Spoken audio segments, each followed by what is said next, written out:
Hello, welcome on in, everybody. We're. Am I allowed to say?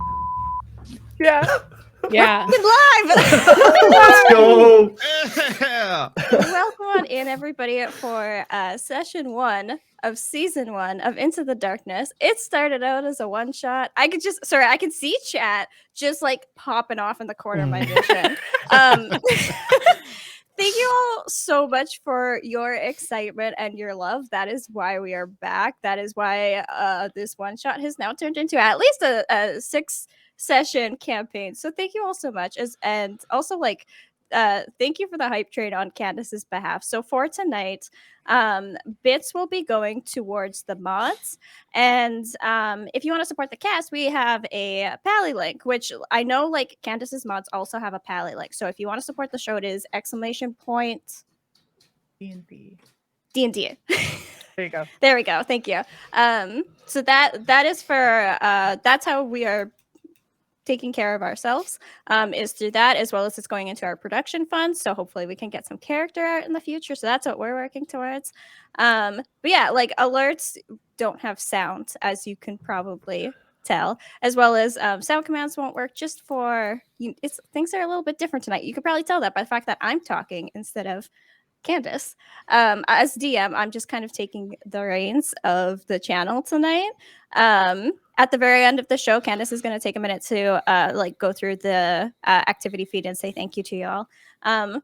But in the meantime, we're gonna talk for a little bit, and then we're going to play. So I wanted to talk to you all about the safety tools that we're using, as well as some of the homebrew stuff that we're using. So for the safety tools, we've done a couple of things.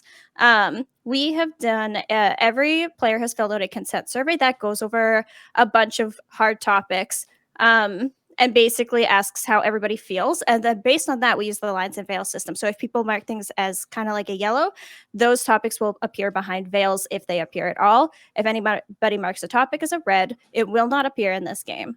So that way, everything has been green light, yellow light, red light. So that is how we've taken proactive measures for consent, but we also have tools in place for in the moment consent, because consent could be withdrawn at any moment. If anybody feels uncomfortable at any moment, I have my Discord DMs open, as well as with the virtual tabletop we're using Roll.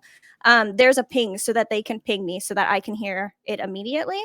If anybody sends me a red heart, they don't have to send anything else. They don't have to give me any reason. They can just say this makes me uncomfortable. Then we'll take a quick break.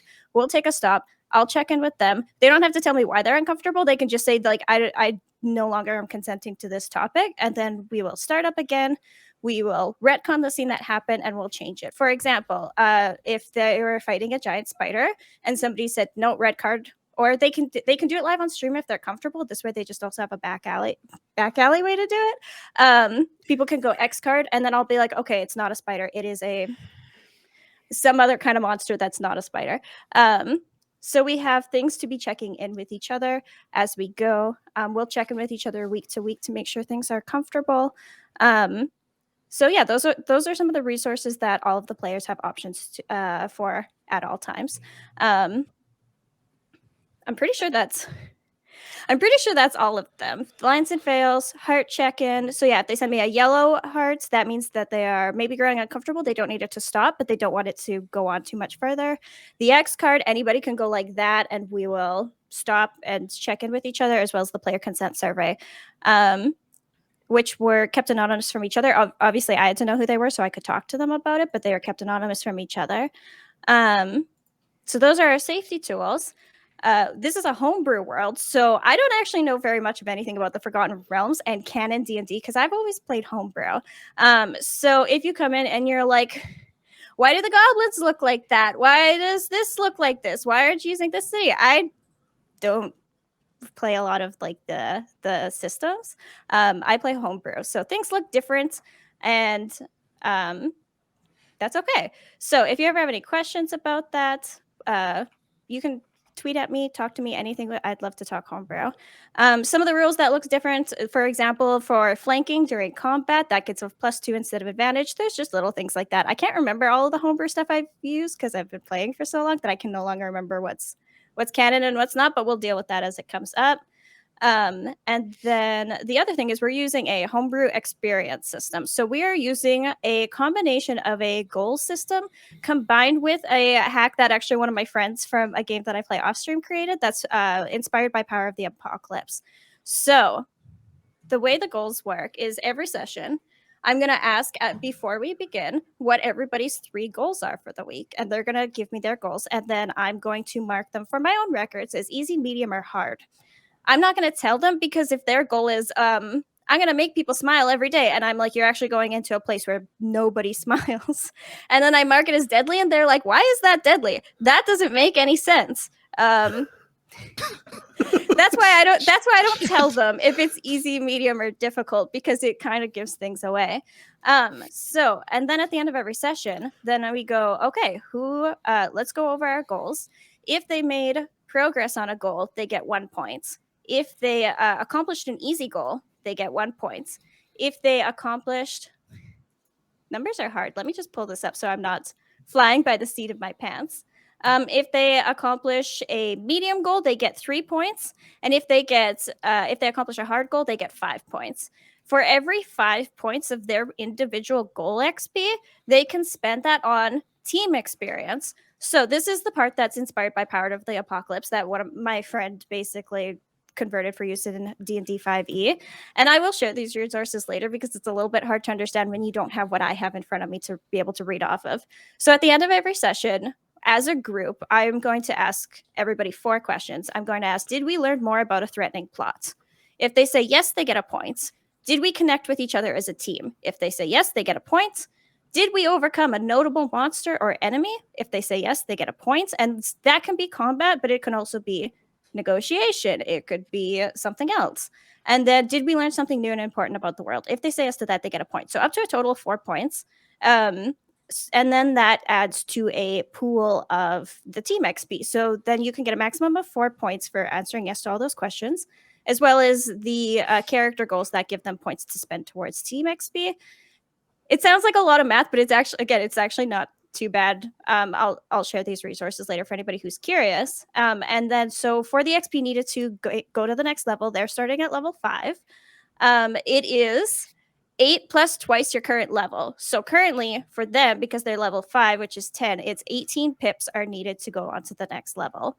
So that's a little bit of the definition of that. I promise there's not going to be a whole lot of math tonight.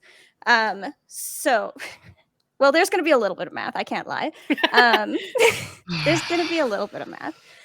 We're using a virtual tabletop. We're using roles, so that makes it a little bit easier for those of us who are not math gays to hit buttons. And then we click buttons, and then they give us our rolls. I believe Concho's going to be rolling physical dice, and I might occasionally also be rolling physical dice. I have some here in front of me. But basically, we're taking D&D and we're changing what we need to change to make it accessible for our neurodivergencies, our troubles with math, for anything like that. We're doing what we need to do to change the systems to make it work for us.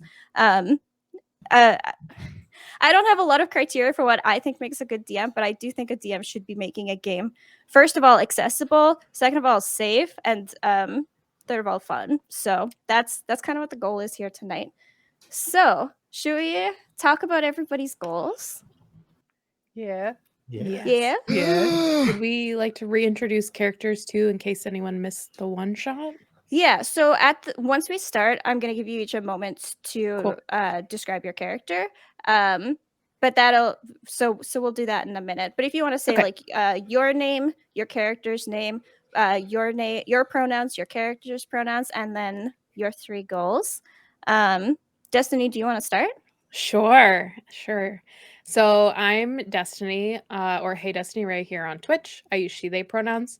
My character's name is Illyria, who uses she, her pronouns.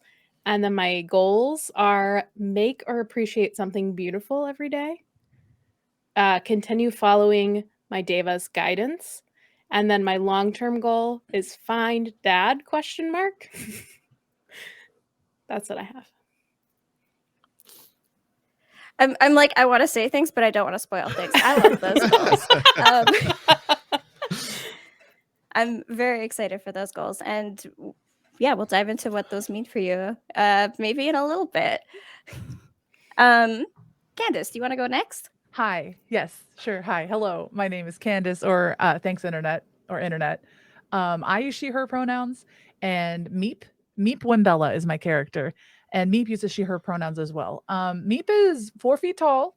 She's a wood elf, and a druid, a Circle of the Moon druid, and she's a lot. She's a character, very energetic, very curious. She comes from a kind of secluded, sheltered world where she lives in a tree, and takes care of books in her family's historical library.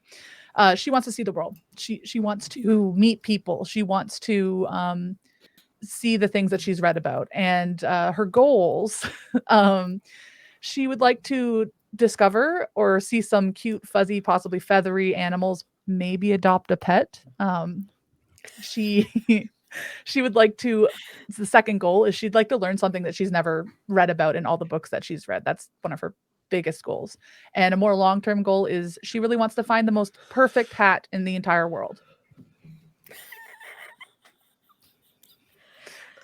Yeah. I adore you with every ounce of my being. I Thank love you you so too, much Hillary. for that. That's me. Pixel, do you want to go next? Yeah, so my character is Dragomir. He is a mountain dwarf. Let's double check. I wrote this somewhere. Mountain dwarf. Goes by he, him pronouns. I'm LostPixelPlays. You can find me here on Twitch under the same thing. Also he, him.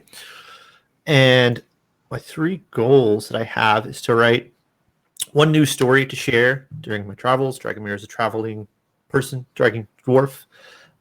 Get 1 new piece of information on the Colosseum, which I can't expand on that one yet.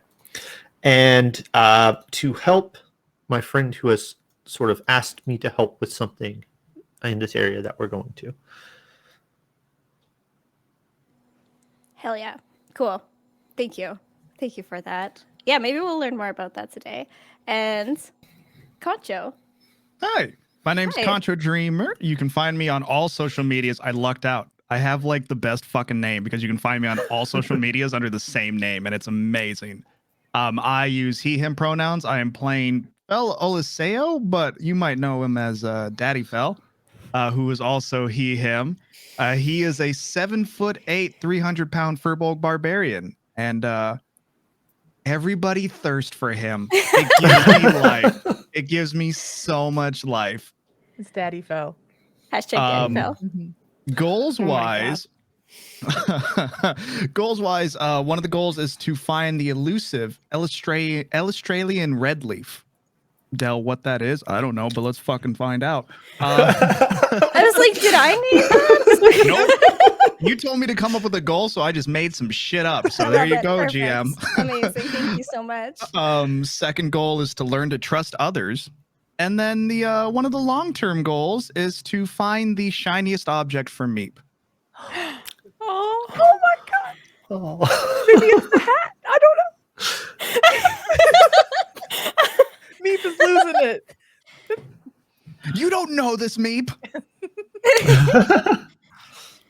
Incredible. Thank you all so much for sharing your goals. Does everybody feel ready? yes. Yeah, No, let's no, do not it. at all. Okay, let's I'll do say it. yes. I'll be the one. Okay. Yes. Chat, are you ready? Let's play some DnD. So, our first shot opens up on a long beach that the sand is white, the skies are gray, and it just seems to go on for miles and miles and miles. And like behind the beach, it's just like open like plains. The water is a dark gray color, and it appears to be quite windy, and the water is turbulent. And we focused in. There's a woman standing on the beach. She has dark skin. She's wearing a white flowing dress. She has like gold like bracers, and like gold eyeliner underneath her eyes. And she's standing like with her arm with a staff, looking out at the water. And she's kind of like squinting as she like surveys out the water. And then suddenly out of the water, a large beast pops out and like lunges for her, and then as it goes for her, it is stopped, so like just a moment, like an inch from her face, and it zooms in and you can see her eyes are glowing, and then you can see chains that are glowing like the same gold as this woman's eyes all of a sudden are glowing, and like the chain stops pulling this monster, starts pulling this monster back into the water, and then it disappears underneath the water and her eyes stop glowing, and she just kind of like lets out a small breath, and then the camera pans back out over the water and then dunks underneath the waves and then comes back up onto a jungle, like a sweeping shot of a jungle. There are clouds, there are sky islands, and the camera is like moving through the air. The clouds part, and we see our title screen. We see Into the Darkness. The music swells, all of these beautiful things happen, and then the camera lowers to below the tree line, and all of a sudden, okay, first question. If y'all were running, who is the fastest run speed, first of all? I'm 35, I think. Probably fell. 40. Yeah. Also 35. 30. Fell. How does a dwarf have faster movement speed? I even only have anyway. So we would see Fell first, running for his life, and we freeze frame as he's like running and like appears between the life, and we just freeze frame. We got a blurry Fell face. Concho, if you could describe your character. Oh God. Okay. Fell, like I said, 7'8", 300-pound furball barbarian who has always been alone. Grew up in like a small nomadic like group, but quickly found himself by himself. Because he was always interested in exploring and learning about nature and wanting to just draw and just all of the info about fauna and trees and anything nature related, to just write it down and record it so people could actually learn to like look and fuck in front of them instead of just worrying about buildings and whatnot. And for the most part, he's a good dude. He's truly neutral unless you like hurt nature, and then he will kill you with no hesitation. He does not care. So he's a wonderful ally, but very quick to get on his bad side, and it won't end well for you. Amazing. Was there anything else you wanted to share right now, or do you want to just continue fleeing through the forest? Let's just flee. Okay, cool. So we Fel continues running through the forest, and then behind, maybe like launching off of each other a little bit, there's Meep and there's Dragomir, and we get like a blurry, like one of them has their hand out, like pushing the other one back. Maybe, I don't know. Meep, do you want to describe Meep? Absolutely. Meep is 4 feet tall, which is short, yes, for an elf. But she's 4 feet tall and she's quite stout, short and stout, like a teapot. And she is, like I said, she's a lot. She's very colorful. She has a real love for trinkets and fidgety things and feathers and pine cones, and she attaches these things to her cape, to her hair. Basically, likes to carry things that she finds and wear them as accessories, basically. She has silvery purpley hair. She has silvery purpley eyes, a green hue across her face. And she's barefoot. She is a lot of energy for her size, and very, very inquisitive about everything, because she's been kind of held, similar to Fel, like held back from exploring and seeing the world. So she just wants to meet people, ask, what is that? How do I do this? How do I interact with that? That's me. Amazing. And then the camera pans over, and right behind, or right beside her, is Dragomir. Yeah, so Dragomir is 4'9", dwarf. He's built kind of like a bodybuilder. So when you picture him, it's not like a hard 6-pack, but he's very, very strong. his red, or sorry, like red, like fire engine red hair. So not like ginger red, but literally bright red. But black is twisted all throughout it, all the way down, and he keeps it in a tight braid. Also has a beard, but shorter for a dwarf because he does a lot of acrobatic tricks and doesn't want to trip on his own beard. That would be a little bit of a problem, as I'm sure you can imagine. Dragomir is a natural entertainer and storyteller. Loves to tell stories, maybe with a little bit of embellishment. You never know. You always kind of have to take it with a grain of salt when Dragomir tells you about something that happened. And the only other thing is, if he was to take off his shirt or like the upper part of his clothing, all across his body would be silvery scars. So they've been there for a very long time. You can tell that they're healed, but there's a lot of them. Okay, thank you so much. Was there anything else, or is that should be it for now? okay? Amazing. And then did I miss a raid? Did a raid happen in chat, Candace? I believe that was a Pally donation. I think. Okay, Let me go cool. double check Sorry. for you. Yeah. Sorry, everybody. We will thank people when we get chances, but I just wanted to make sure I didn't miss anything. Okay, cool. Destiny. Yes. Slightly behind everybody Slightly else. behind everyone somehow. Behind the 4-foot elf is Illyria, who is about a little over 5 feet tall. Picture like a cheerleader or a gymnast. She has pretty long hair that starts out like a golden blonde, and then it just turns into bright reds and oranges like fire. Since she's been traveling in the jungle, it's probably in a long braid. She grew up in a traveling circus, essentially, as a fire entertainer. So she primarily is very free-spirited, though always looking for the beauty in everything in the world. So she is essentially on this journey because her Deva told her it was time to go, and she's on her way. Her eyes are a bit unnaturally blue. They're probably the brightest blue anyone's ever seen, but other than that, she looks like she is a human.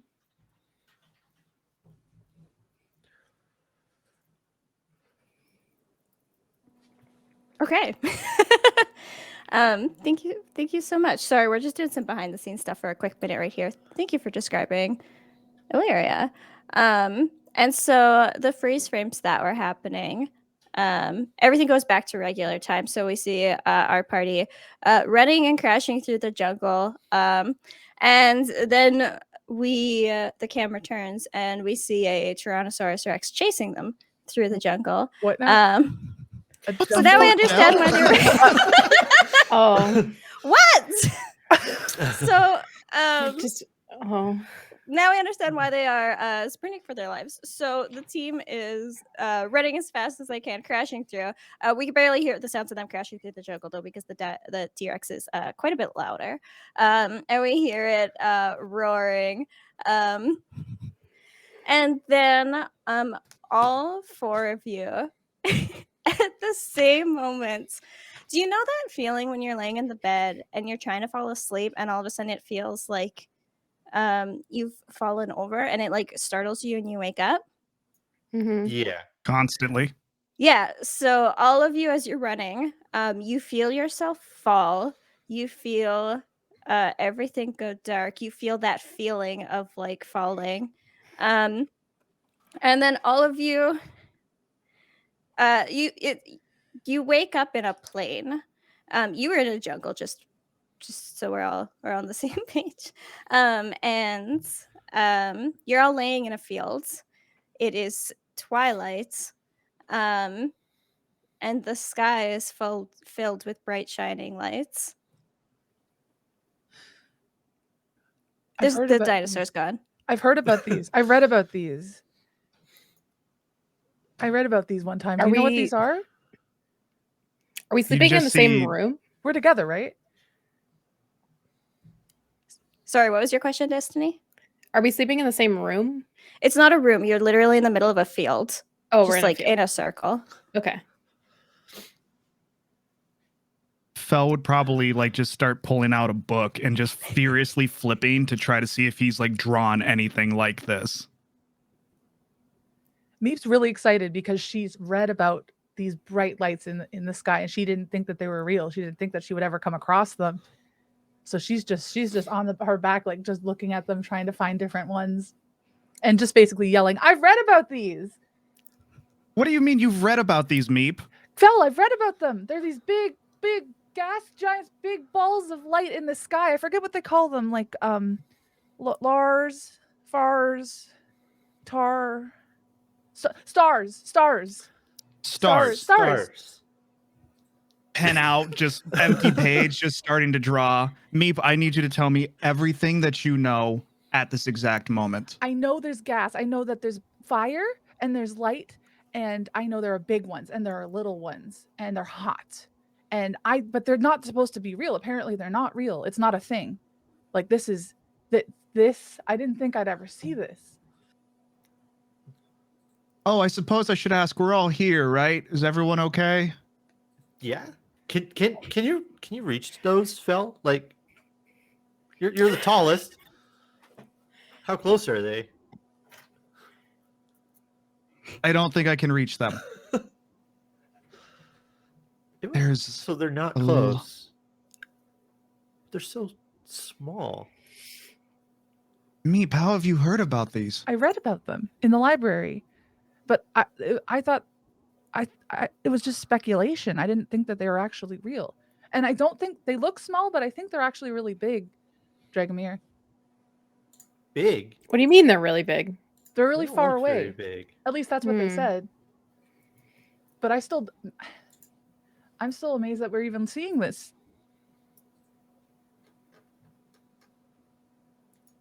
Meep, do you want to make a history check Mm-hmm. about what you remember about stars? History check. Yes. So that'll be, let me just pull up your sheets. In the skills section. Thank you. Okay, history. There it is. 18. Yeah, +4, so Plus you 4, got a oh. 22. 22. So you have read about these stars, but none of you have ever seen them before. They are said to be an a relic of the ancient world that has been lost forever. Most people believe stars to be something of folklore, something that doesn't exist. But yeah, basically, like from the accounts you've read from the most ancient books in the library, ancient historians talk as if these are something that are real and have existed for just like existed, and now you're seeing them. You're seeing them for the first time in your life, and A question about the dinosaur. yeah, absolutely. How did we go from okay, I just need to know, how did we go from being absolutely chased by a T-Rex through a jungle to laying peacefully in a field staring up at supposed stars? I'm just how do we get there again? Okay, so let's take a minute to talk about why we're here. Okay.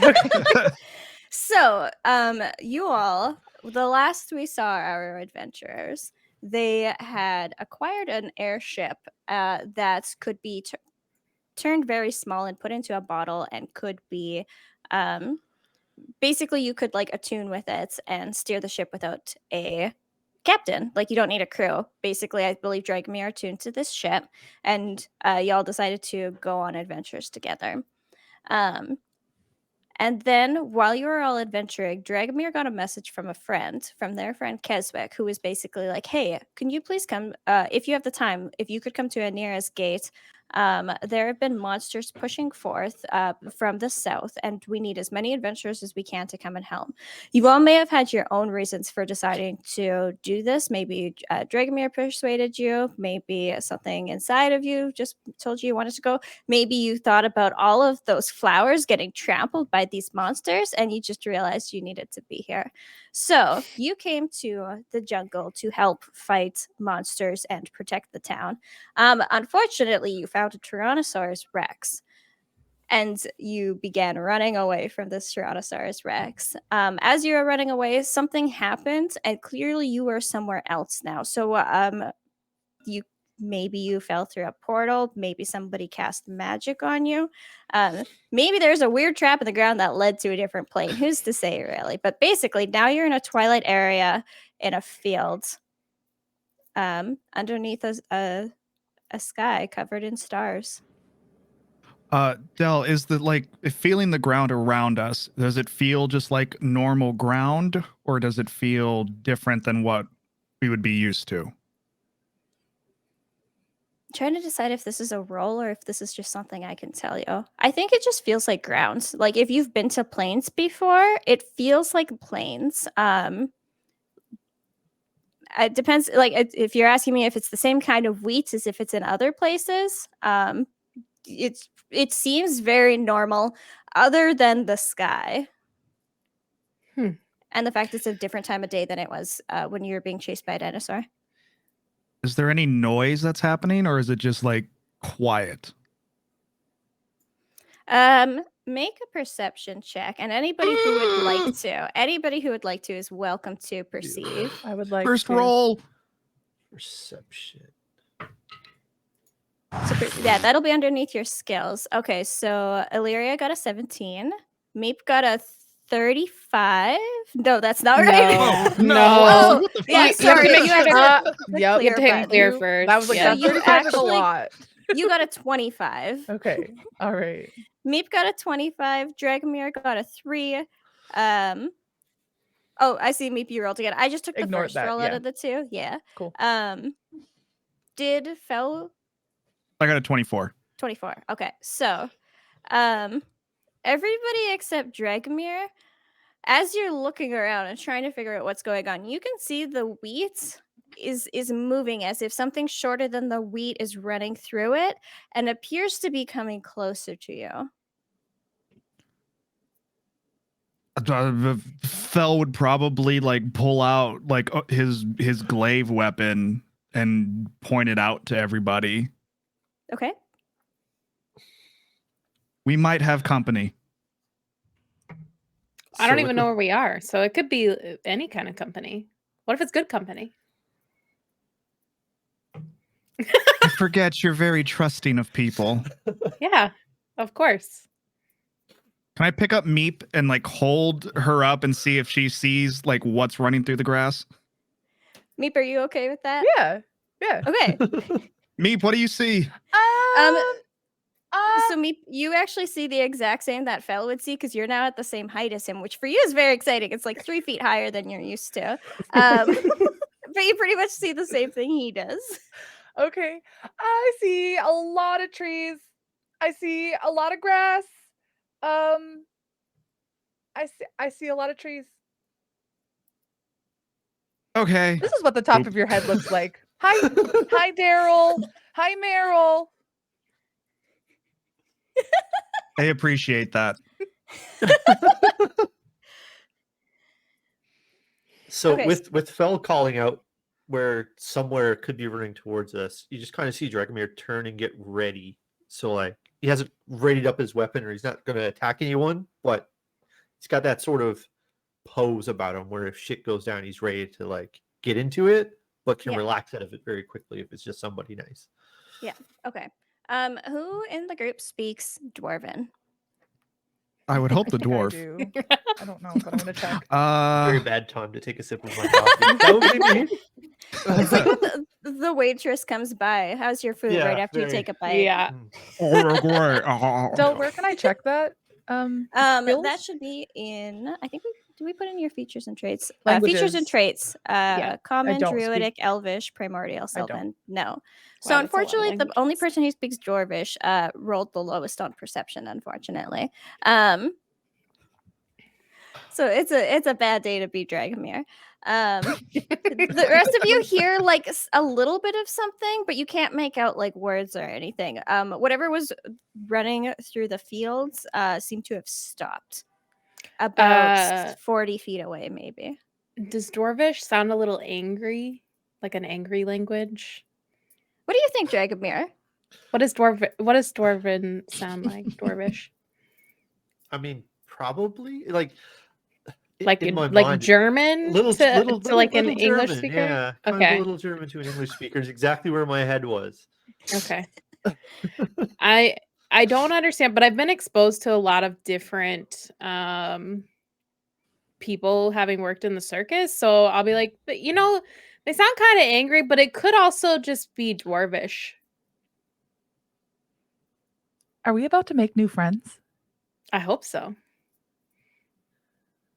Meep just wants to meet Fel new just people. runs at them. Oh my Oh my god. You put me down, right? So are you like Yeah. half jogging towards them kindly? Are you like glaive out screaming? Like I'm kind of doing like what you're supposed to if a bear like runs at you, just like, an "Rah!" intimidation. like intimidation. Do you, yeah, roll. I was actually just saying the word intimidation, but then I was like, wait, that's a thing we can roll. Oh, it is. That's right. Oh, how do I not? I don't have anything plus this. Okay, come on. Don't fuck me, Del dice. Oh, 18. 18. Okay. So you see two trails of small things running in the opposite direction of you. So whatever they are, there's two of them, and they are now moving away from you. I run after Fel. I have a question. Takes Okay. me longer. Are those things that are running trampling the wheat as they go? No, I'm from Saskatchewan. I know what wheat is like. They are running like underneath and like through it. It's like so there's, like it's, through corn, similar to that. yeah, it's Hmm. kind of like that. Okay. They're small enough. Not destroying plants. No, being they're the not key that I destroying. was looking for. Okay, so Fel was running and is attempting to intimidate them away like one would a bear. And Meep was also running. Meep follows her heart, and she watched Fel just take off, and she went, I want to meet these people. I want new friends. Let's go. Yeah. So I imagine Fel is running towards like, and Meep is just like, hi. Yeah, arms up, like let's ready to hug new friends. Yeah. Okay, let me. What are the speed of these My creatures? word. So you are Fel, you move at 40, Meep, you move at 35. You are both faster. So if you keep going, you can catch up to them. Is that the goal? What do you think, Fel, for you? I'm saying yes. Like, I think out of everything that's just happened, Fel is like full, like pissed off, confused, surprised. It's just like, yeah. Meep has a little bit of hesitation. Meep looks back at Illyria, because Meep looks to Illyria in some of these situations lately, and is looking at what she's doing. And Illyria hasn't moved yet. I haven't had time to react. So Okay, I'm just so what standing are here. Illyria? What are you doing? Standing here like Let's find out what Dragomir and Illyria. What's so Fel and Meep take off after, both with very obviously different intentions. is it dark? So the sky is like a pinky blue. No, sorry, like a pinky purple, like twilight color. Okay. Hmm.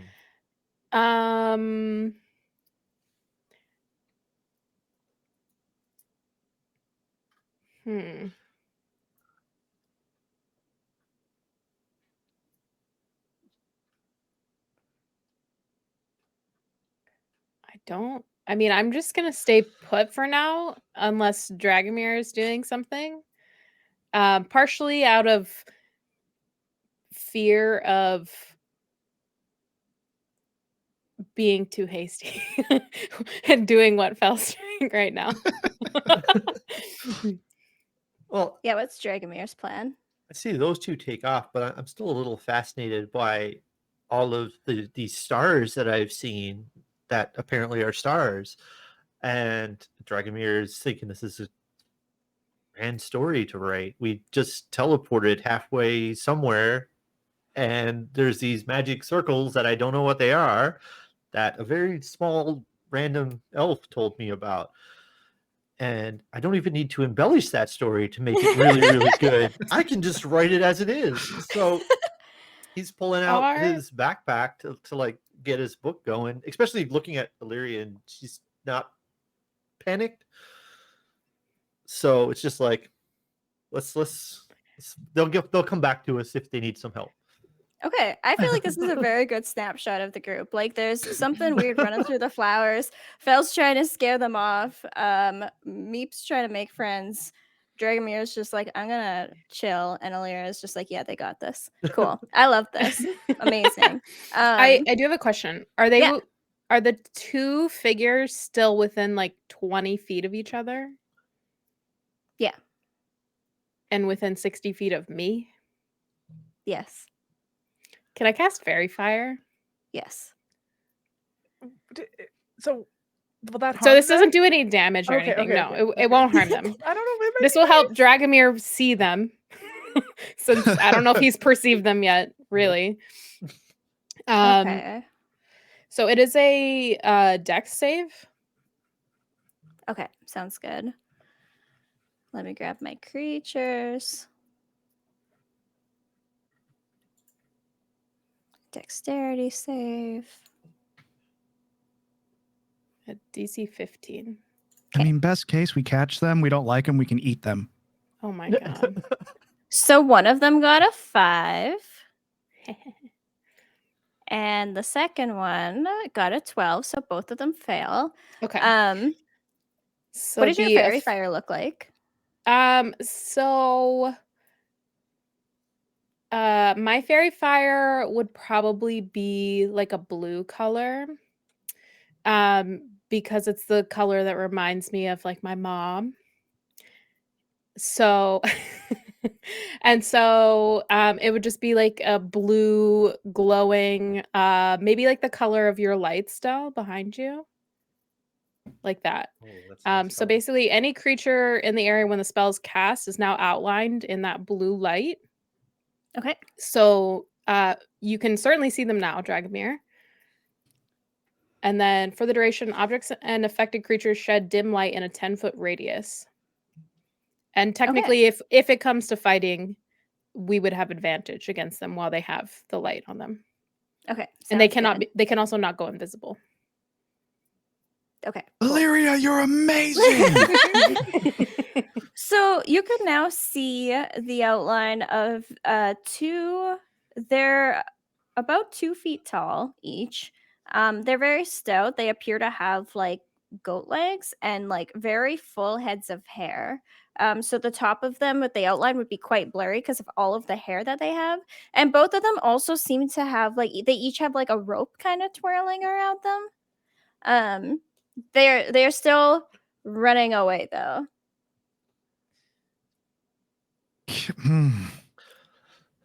Can I do an attempt like to just yell out like stop, or I'm going to step on you? What language is that in? Oh.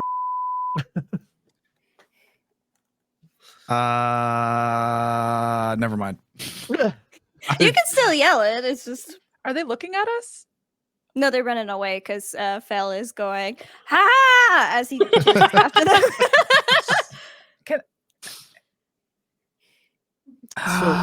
Yeah, no. Now that I can see them, do they look like any race that I would recognize in this like misty haze, or maybe even like the rope is some sort of performer's trick? So you would actually have a strong feeling that you know what these are. You have heard of these creatures that are said to be a very good luck to dwarves, and dwarves really enjoy finding these creatures and trying to create friendships with them because these creatures are very good at understanding the terrain around them. They can do things innately to understand the minerals in the ground and other things that dwarves really, really like.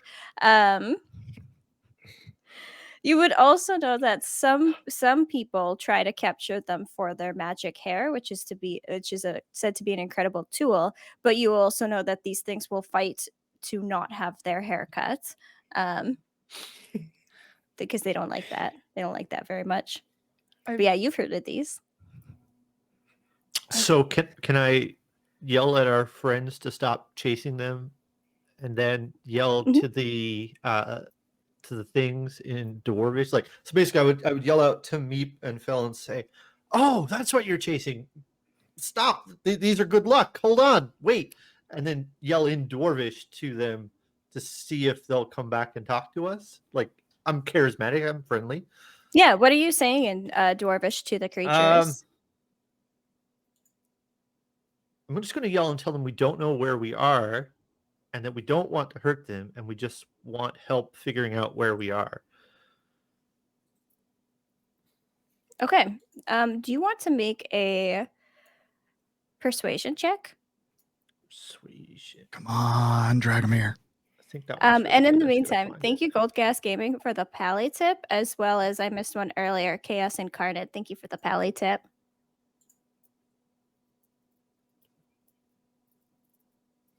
Okay, sorry, what did we get? 11. 11. Okay. Oh. I'm gonna also have them do a roll, and we'll see if they are persuaded. Give me just a second. Do you have good intentions? Like, are you genuinely like, no, I want to talk to these? Yeah, so we're Yeah, like okay. we Dragomir doesn't want to fight; he doesn't have to. So he knows that that if he tries to take their magic good luck here, and we're very, very lost. Okay. They aren't necessarily persuaded, but like they're like, we know that language. Like okay. Clarifying question. Meep and Fel, when Dragomir yells at you to stop chasing them, do you? Yes. There's probably a moment of like not wanting to, but I'm assuming, correct me if I'm wrong, or at least tell me, how long has this been like the group together about? It's probably been a couple weeks, like enough time to get comfortable with each other. Okay. You'd probably like not want to, but he would stop. I tug on his book holster and I go, Fel, you gotta listen to Dragomir. Okay, Dragomir can talk. He can talk to these people, to these creatures.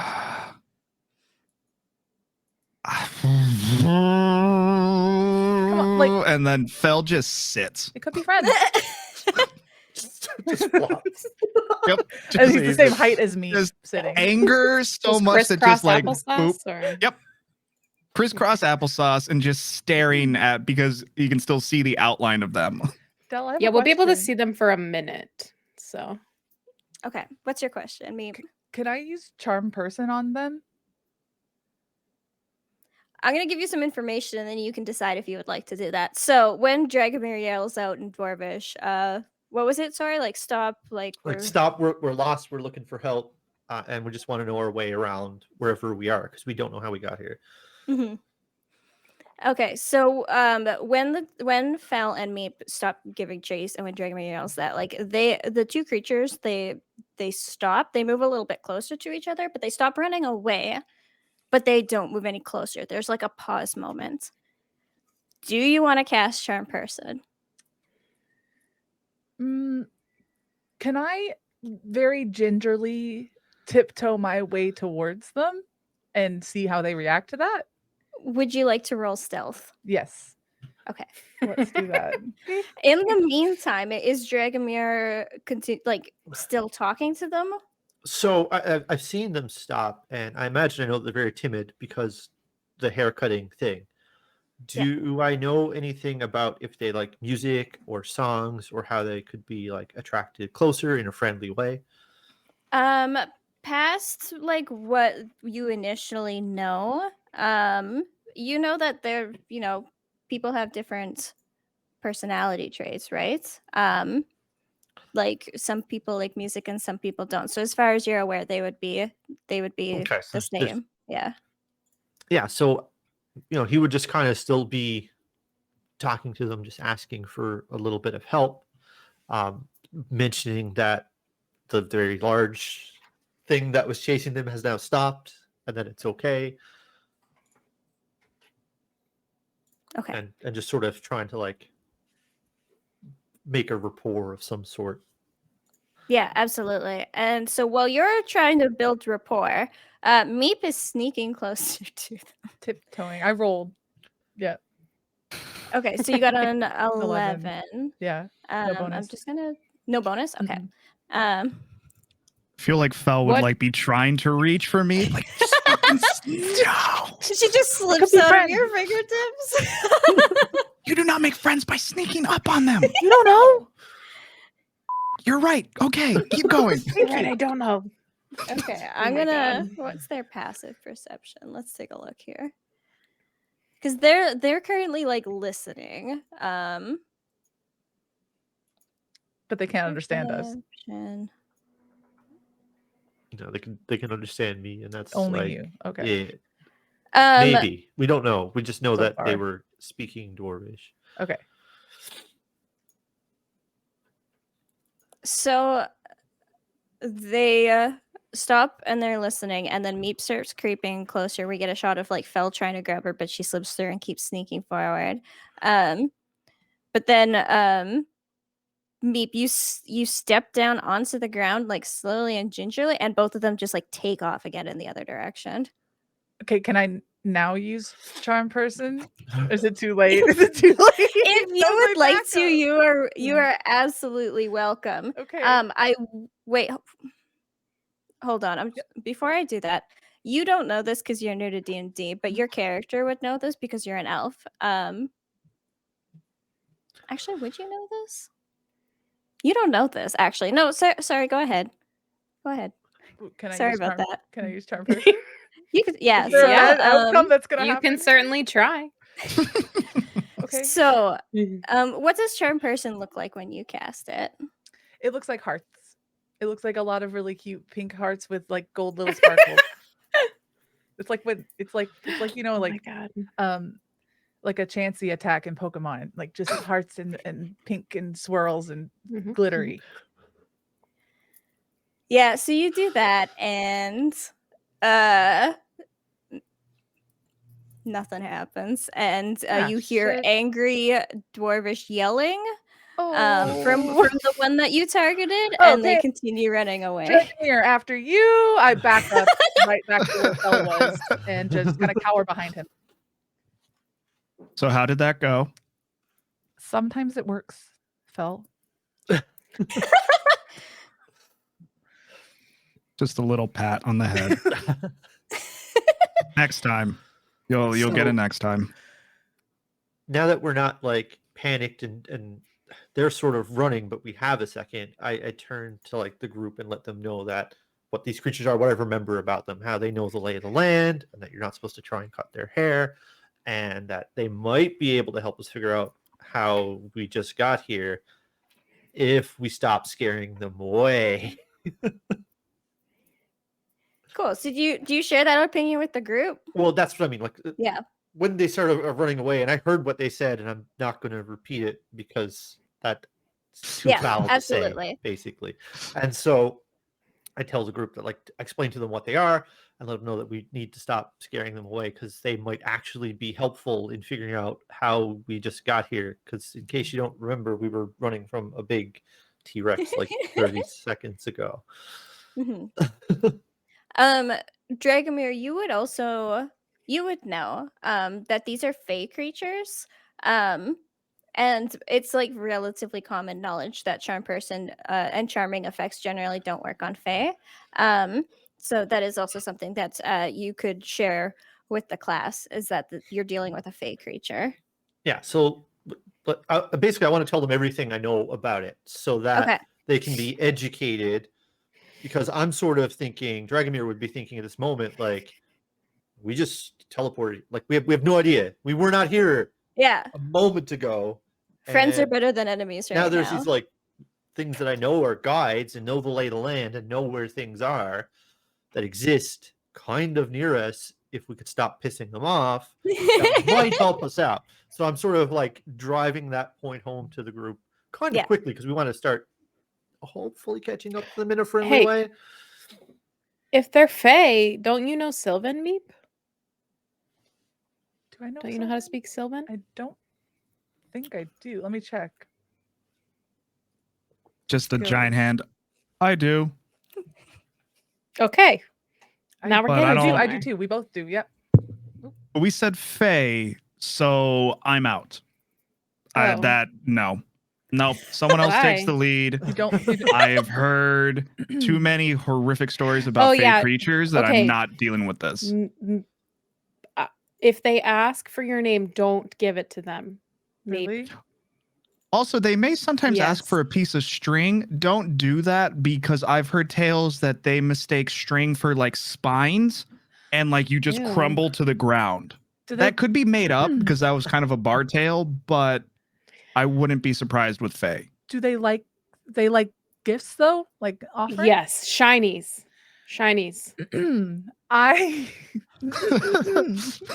I pluck a feather from the top of my head. It's an iridescent feather, kind of like a peacock feather, but it's a little bit thicker than a peacock feather. I pull it out and I hold it up, and the light from the stars kind of causes it to glisten a little bit, and I just like wave it around a little bit to see if I can get their attention with it.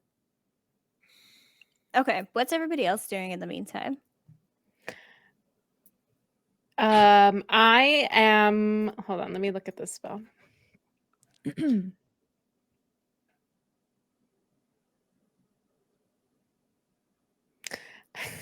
I'm gonna use thaumaturgy, and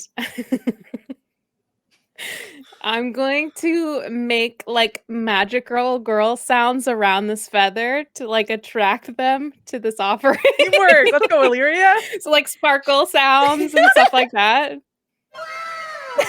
Yes, yeah, stuff like that.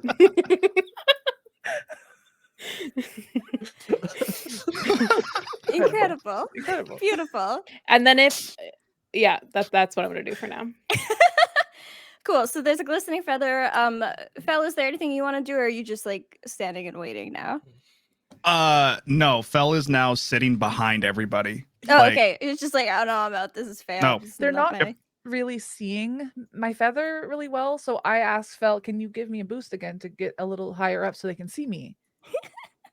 Is Fel tall enough that if he stays seated and just like with one arm, just like cheerleaders? It'd be better than my The height. creatures you're dealing with are 2 feet tall. Okay, Anything's so yeah. gonna be taller than that. So yeah, So just cheerleader meep up while still sitting, just like kind of armed cross, like nope. And I am waving, and we hear the sounds that Illyria casts. Yeah. Okay. And Dragomir gave the information. Is everybody happy? We're good? Everybody has we're done something? Okay, cool. So you pluck a feather from your hair and you hold it up, and Illyria does some magical girl, and there's like some nice twinkles, and it's very pretty. The running in the distance stops. And then you can't actually hear it because like they've ran some distance, but like there seems to be a moment of like, well, they have a shiny thing. They have a shiny thing. The big man is sitting down. And like there seems to be a moment of like, And then they very slowly start moving towards you. So Does everybody Dragomir, we're sure that they're not going to hurt us. We're being very welcoming and just accepting to what you're saying. Not that I'm trying to question your knowledge, but He's been a great captain. Why would we? What Well, would we have to not trust him? do we have metrics of a great captain? We are alive right now, Dragomir, right? I'm not trying to. I'm not saying we're not having this argument again. I'm just saying I don't think any of us truly have a metric of great, bad, and whatnot. So I'm just being a realist. Listen, everything I remember says that they're very friendly dwarves. They help us out. They're great at finding minerals. They know the lay of the land. And we don't really know how we got here. And maybe they can at least tell us where we are. Good point. Okay, so Me, do you need to still be up there, or can I bring you down? Is everybody just kind of like waiting for a moment? Like I'm happy to sit up here. I mean, if it's not a big deal, like I'm enjoying the view. I'm just happy to be higher up than 4 feet off the ground. So I get that. So it takes a moment because like they'll like slowly kind of creep forward, and then it seems like one of them is much more interested in moving forward, and the other one like occasionally like will retreat, and then the other one will be like, no, come on, like they have a shiny thing, and like so they slowly creep forward. They stop probably 20 feet away from you, and then one of them says in Dwarvish, It's like scary big person, go backwards. Small feathery person with gifts, come forwards. So, Oh, so I have to translate. Neither of you knows what they just said. I guess, yeah. So I'm going to ask them if they know where we are, and then like turn to Fel and Meep and just let them know that they asked Fel to kind of scooch back a little bit. They're kind of scared of you because you're big enough to eat them, and let Meep know that they want the feather, and sort of follow Meep up because I'm the mediator. So that I'm going to walk with her so that I'm close while that we sort of go towards these creatures to give them the feather, and waiting on the response of me asking them if they know where we are. When they say, "Do you know where we are?" one of them yells, "In a field. Who are you?" I'm Dragomir. In a field where we were just in the jungle. Okay, so one of them, not the one who asked you, but the other one starts giggling, and kind of like retreats. The one who asked you who you are stays where they are. How far away are we from them right now? About 20 feet. Okay. So does Fel take Dragomir's request and like back up a little bit?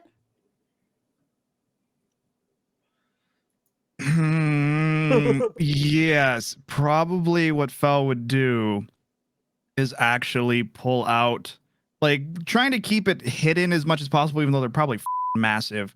Like he has 2 hand axes, but they're actually just like broken off pieces from like a full 2-handed axe. So he's probably keeping them low against the ground and does scoot back, but is in kind of in like like one leg up, one knee, like knee down in the ground, like just ready to like burst forward if need be. But yeah, he would go ahead and step back a bit. How did the creatures feel about that? And like, how do they feel if I start moving forward with the feather and he started retreating? The one who was talking stays where they are. The other one is like a few feet further back. But yeah, as long as Fel's a little bit further back, They're okay. they're okay. Okay. And then it will allow you to approach with the feather. Okay. Where's Illyria right now? Is she with Fel? I think back kind of by Dragomir and Fel is my understanding. Okay. Mhm. Okay. Well, So I went with me You as went she walked with forward, me. right? Okay. So she's going, I was following. yeah, Okay. so she's a bit further back then. Okay. I'll Yeah. stay back just to make sure Fel doesn't get involved if he doesn't need to be. Okay, you're hanging out with Fel. Good. Yeah. Okay. I kind of carefully, but also optimistically, kind of like hop a little bit towards them and like gauge their reaction to it to make sure. And they kind of flinch a little, and I kind of move back a little, and then I do this, and then they kind of like look down their nose a little bit at the little teeny tiny things, but looking down their nose at it. And then I get close enough to be able to put my tiny little arm out and offer it to them. So you actually see it now. Its nose is not tiny. It has a very like large nose. Ooh. It has thick bushy eyebrows. It is like long like beard and facial hair. Like the beard covers most of its torso because they're quite short. They have little goat legs. They're quite wide. They look very like strong and bulky. And then they have these like big heads of hair. Their skin is kind of like gray like stone. And then their eyes, they don't have like pupils. They're just like plain like gray eyes. It has like a rope that looks like it's made of the same material as its hair that's like poised next to it, kind of like a snake, like watching to see what you're gonna do. And instead of it reaching out to take the feather, the rope goes forward to take the feather. I hear rumbling. I hear Fel way back behind me, but like this like slow, low growl like happening. And I look back like, and so do I what? Sorry, Del? Do you let the coil of hair rope take the feather? Yes. Okay. So it takes the feather, and the second it has it, it like zoops off behind it and like starts like weaving in the air behind this little thing. And it looks up at you, and it's realized by now that you don't speak Dwarven, so it'll try Sylvan, and it'll say, "Who are you?" Oh. I'm an elf. That's what I say. I say I'm an elf. It looks frustrated. It kind of like squints its eyebrows. I say, "Who and are it's you?" just like it points and it says, "Corid." Corid. Hi, Corid. Nice to meet you. Nice to meet you. What do I call you? Short.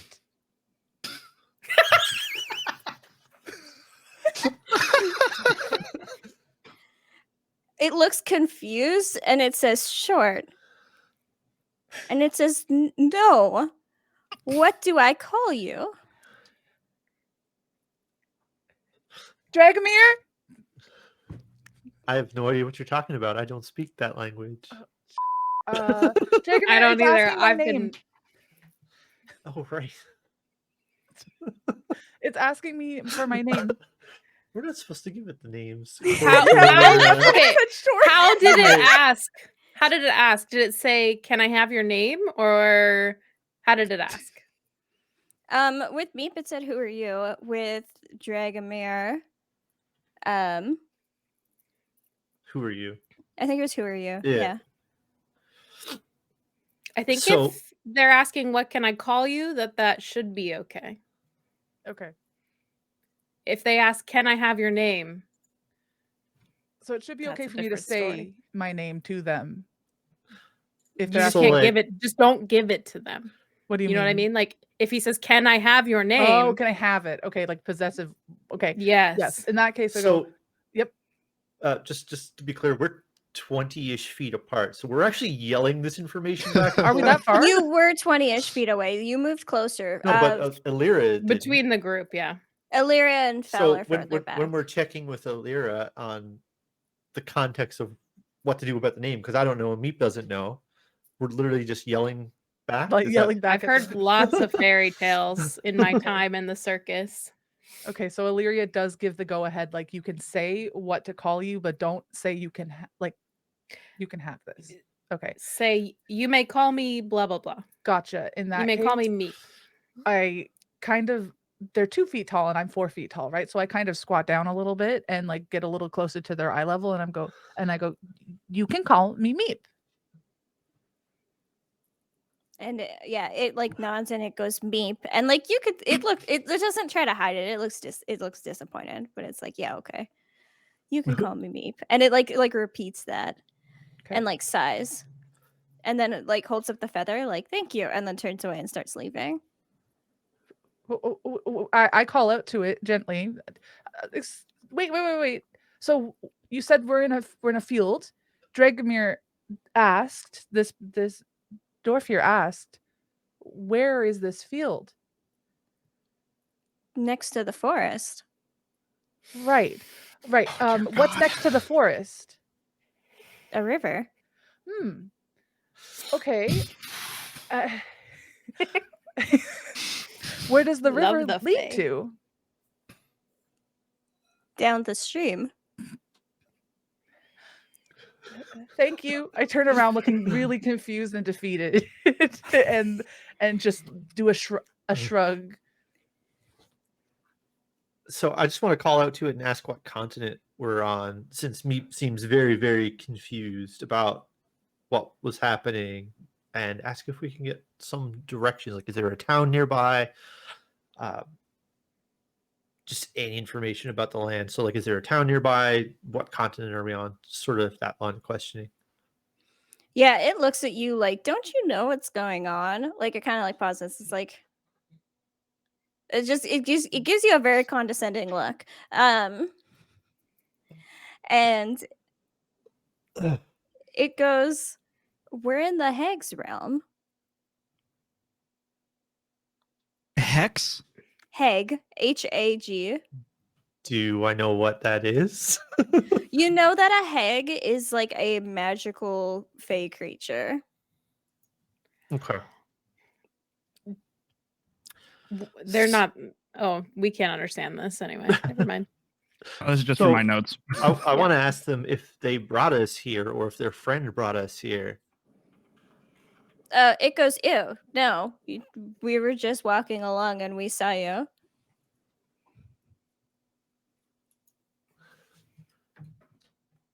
Do you have any other shiny things? Does Meep? I mean, Just anybody? Oh, I I don't have I any have shinies, lots. but Meep has lots. Can I have them? Meep needs to take a minute to like really think about it. Like she clutches one of the pins that she plucked off of one of the dead bodies from the last adventure, and she thinks really, really hard about whether or not this is worth it. But then undoes the clasp on one of the pins that she has. It's actually a flower and it has little petals that are blue, and it's really shiny in the center. So she pulls that off and she holds that out and says, "This is one of my favorite pins, but I can part with it." So is it like metal sculpted to look like a flower, or is it a flower? It's not metal, it's wood. It's wooden, shaped like a flower, but it's got like a shiny paint in the center of it. They look at it and then they go, no, that's okay. I'm extremely offended. I literally turn around and face the opposite way, and like I'm ready to signal to Fel to like, because like it's really special to me. It's a very special possession. I'm offended. Illyria, I can't tell. Is this going well or not? Are we doing better than we were? I don't know. I can't understand anything they're saying. They don't want Talking it. in Sylvan.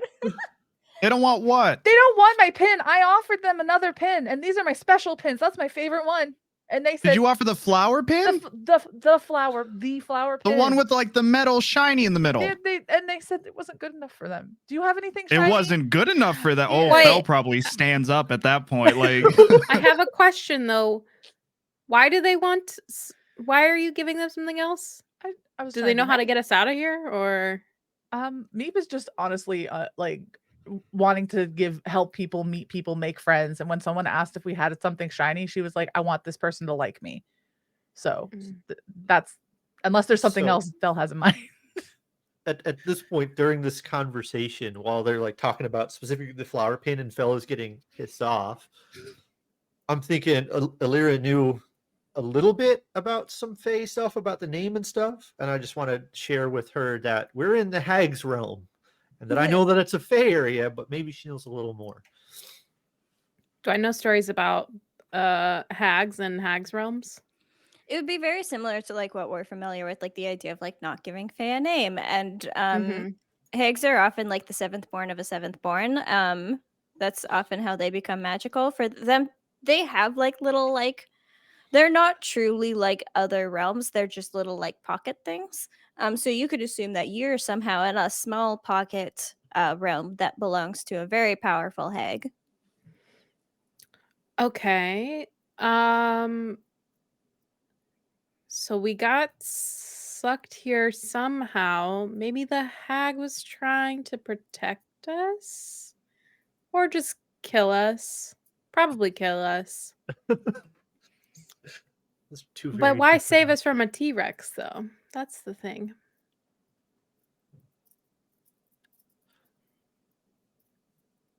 So one more time, just because attention problems. A hag Yeah. teleported us from the T-Rex to this field. It's potentially a thing. That's what's okay being Yep. speculated. Or we touched something that belonged to the hag that would bring us to this pocket dimension, basically.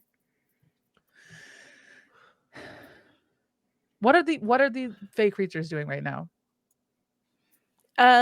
They're basically like, do you have things? We don't want this thing. Do you have another thing? Do you have like a metal thing? Do you have What- something that like makes like clacky clacky sounds? And what's the rope thing? The hair rope What's the name? Yeah, so Cord? they each have like around them a coiling rope that appears to be made out of their own hair. It's not attached to their heads, but instead of reaching out their own hands, like they use the rope to keep their distance.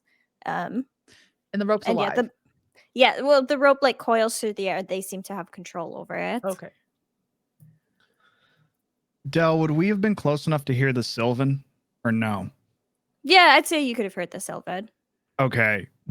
Fel is going to stand up, not move, but like axes out to the sides and yell out in Sylvan, stop with us, or my axes are going to have two heads hanging at the end of them. What are you trying to accomplish? Like, do you want them, like, are you looking for information? Are you trying to scare them away? Do you want them to just stop asking for stuff? Like, what are you hoping to accomplish with this? Because they're walking away, right? Or are they still right there? They're very close to Meep. And Okay. they're like, one of them is like right by Meep, the other one's a little bit further back, and they just Are they mad? they're not mad. They just want you to give them stuff. And I'm like, Meep is willing, but offended that they didn't want the flower pin. Okay. So I misunderstood. I thought they were walking away. No, they're hanging around. They got something, so they're pretty happy. They want more things though. Can you ask how close the hag is? Like, where does the hag live in here? I asked them can't- that for Illyria. One of them kind of turns to the other one and says something in a different language because they're starting to run out of options. So, does anybody speak? Because they're trying to have a private conversation. Does anybody speak Gnomish? Not me. Nope. Wait, do I have something? I think. No, that's not Skills. yet. Okay. Okay, so they say something in like it seems like they're like having like a quick conversation. What's the And then the other air one turns- around them? Like, It's kind of just like they're checking in with each other on Okay. something. And then the one that's closer says,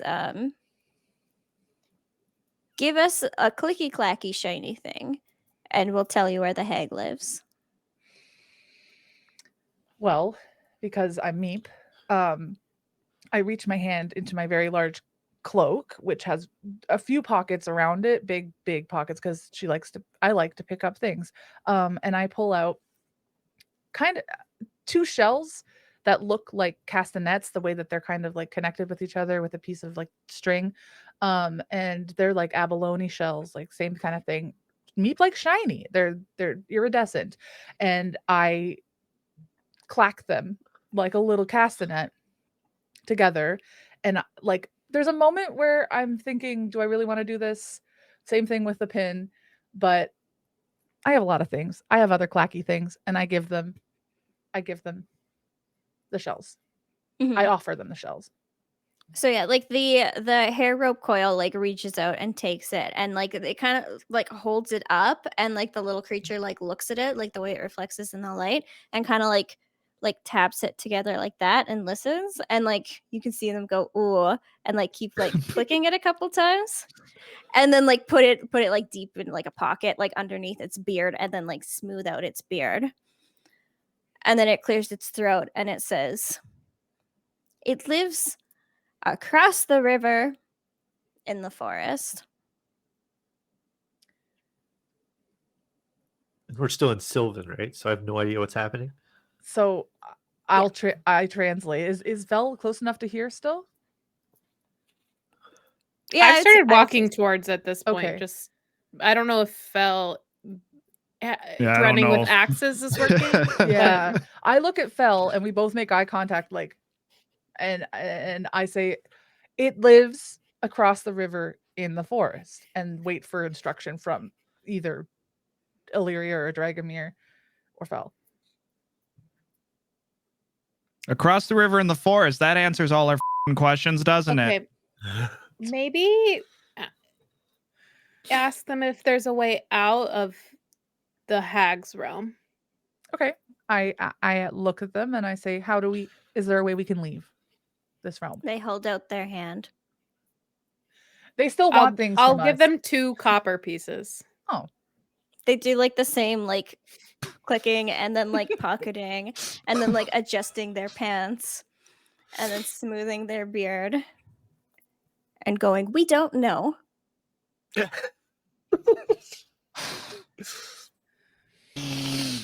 why I give him the Pop Tarts. Fell, 2, 3. yeah, Meep nose fell and his 5, patience or lack 6. thereof, and kind of looks back like, and she looks at them and says, "You see that really large furbolg over there with the axes?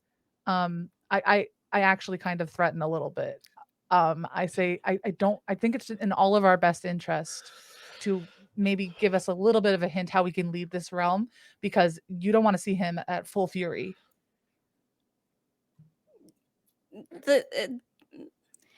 It kind of like shrugs and goes, we don't know. We live here. Where do you live exactly? It like stamps its foot on the ground. It's down there. I just look really in confused. the ground. So Dragomir is like looking at Fel, getting kind of frustrated with no idea as to what anyone is saying. And just sort of asked them in Dwarvish if they know Common and explain that the 4 of us all speak that one language and it would make things a little bit easier. And I pull a couple of pittons out of my bag, which are like little things that you stab into rocks, and just sort of throw them over to them because I know they're going to ask for it because he's seen this transaction like 4 times already. Yeah, they pick up the things and they pocket them and they smooth their beard and they go, we don't speak Common. Okay, so I think we have I think we really have one option. Murder? And it's to find the hag. Oh. I don't know if maybe the hag will be a good hag and we can just ask to leave. Mm-hmm. Maybe. It maybe not, but then we're looking at the stars, so that's pretty cool. And okay, I look at Illyria and say, I've only ever read about hags being bad, being really bad experience. Yeah, that's the stories that I know too. But not everything is always as it seems, right? Mm-hmm. If we've learned anything these past few weeks, it's, things can be a little different. Like, I didn't even think there were aberrations in this world at all. And you touched a brain.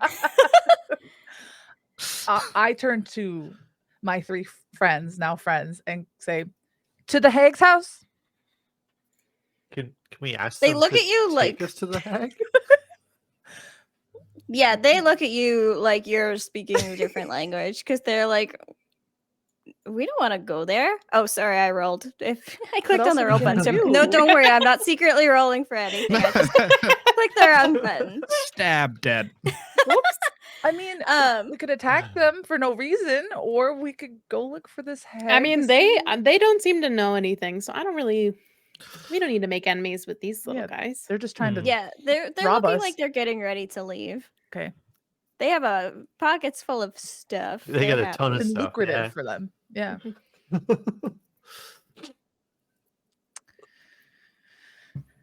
So it's like kind of Twilight.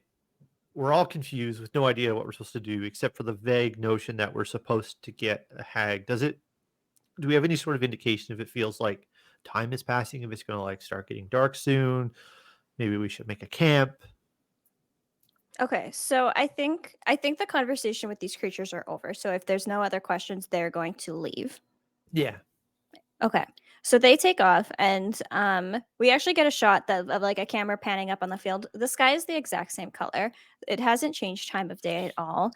They take off. We see like the little trails of them like moving through the wheat and our party being like, this is almost a net zero information, but you know what? We learned something. And then trying to decide what to do next. I think we'll take our first break now. our adventurers were running away from a Tyrannosaurus Rex while they were on a mission in a jungle to help with a surge in a monster population. They accidentally found a T-Rex, which was a little bit more than they could chew. And as they were running, they seemed to have fallen into what they now know is a pocket dimension of a Fey realm.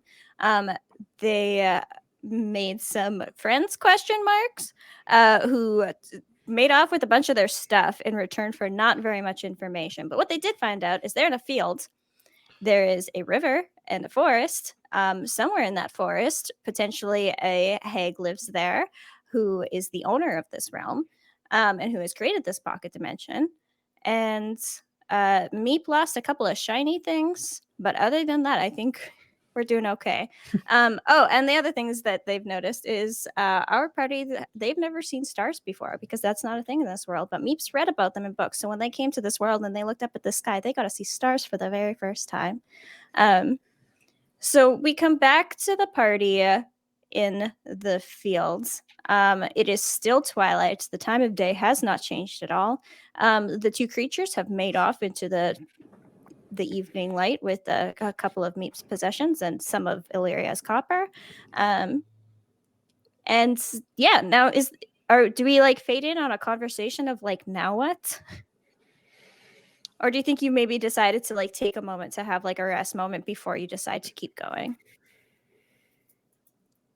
So I think we'd be kind of mid conversation trying to work out between what scraps of knowledge we have between us.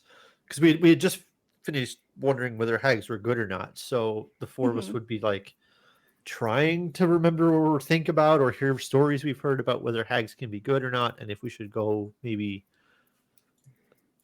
ask it to let us go back to where we were. Yeah, so if people are wanting to make checks, let me know what kind of checks. Like you could make history to try and recall something that was in a book. If you're trying to like maybe look around you for clues, you could be investigating. Just like tell me what you're trying to do, and I'll tell you what to roll.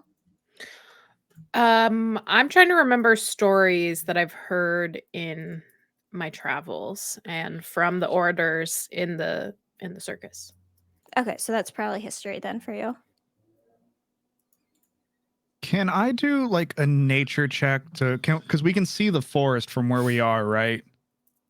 Yes. Or no? Like can Fel do a nature check to just like get a vibe of like how that forest is, like if it's inviting, like if I'm making sense, like if it's like don't fucking enter me like type of deal, or you're doing like, a vibe check on the forest. Yeah, vibe check in the forest. Do you want to do that with nature?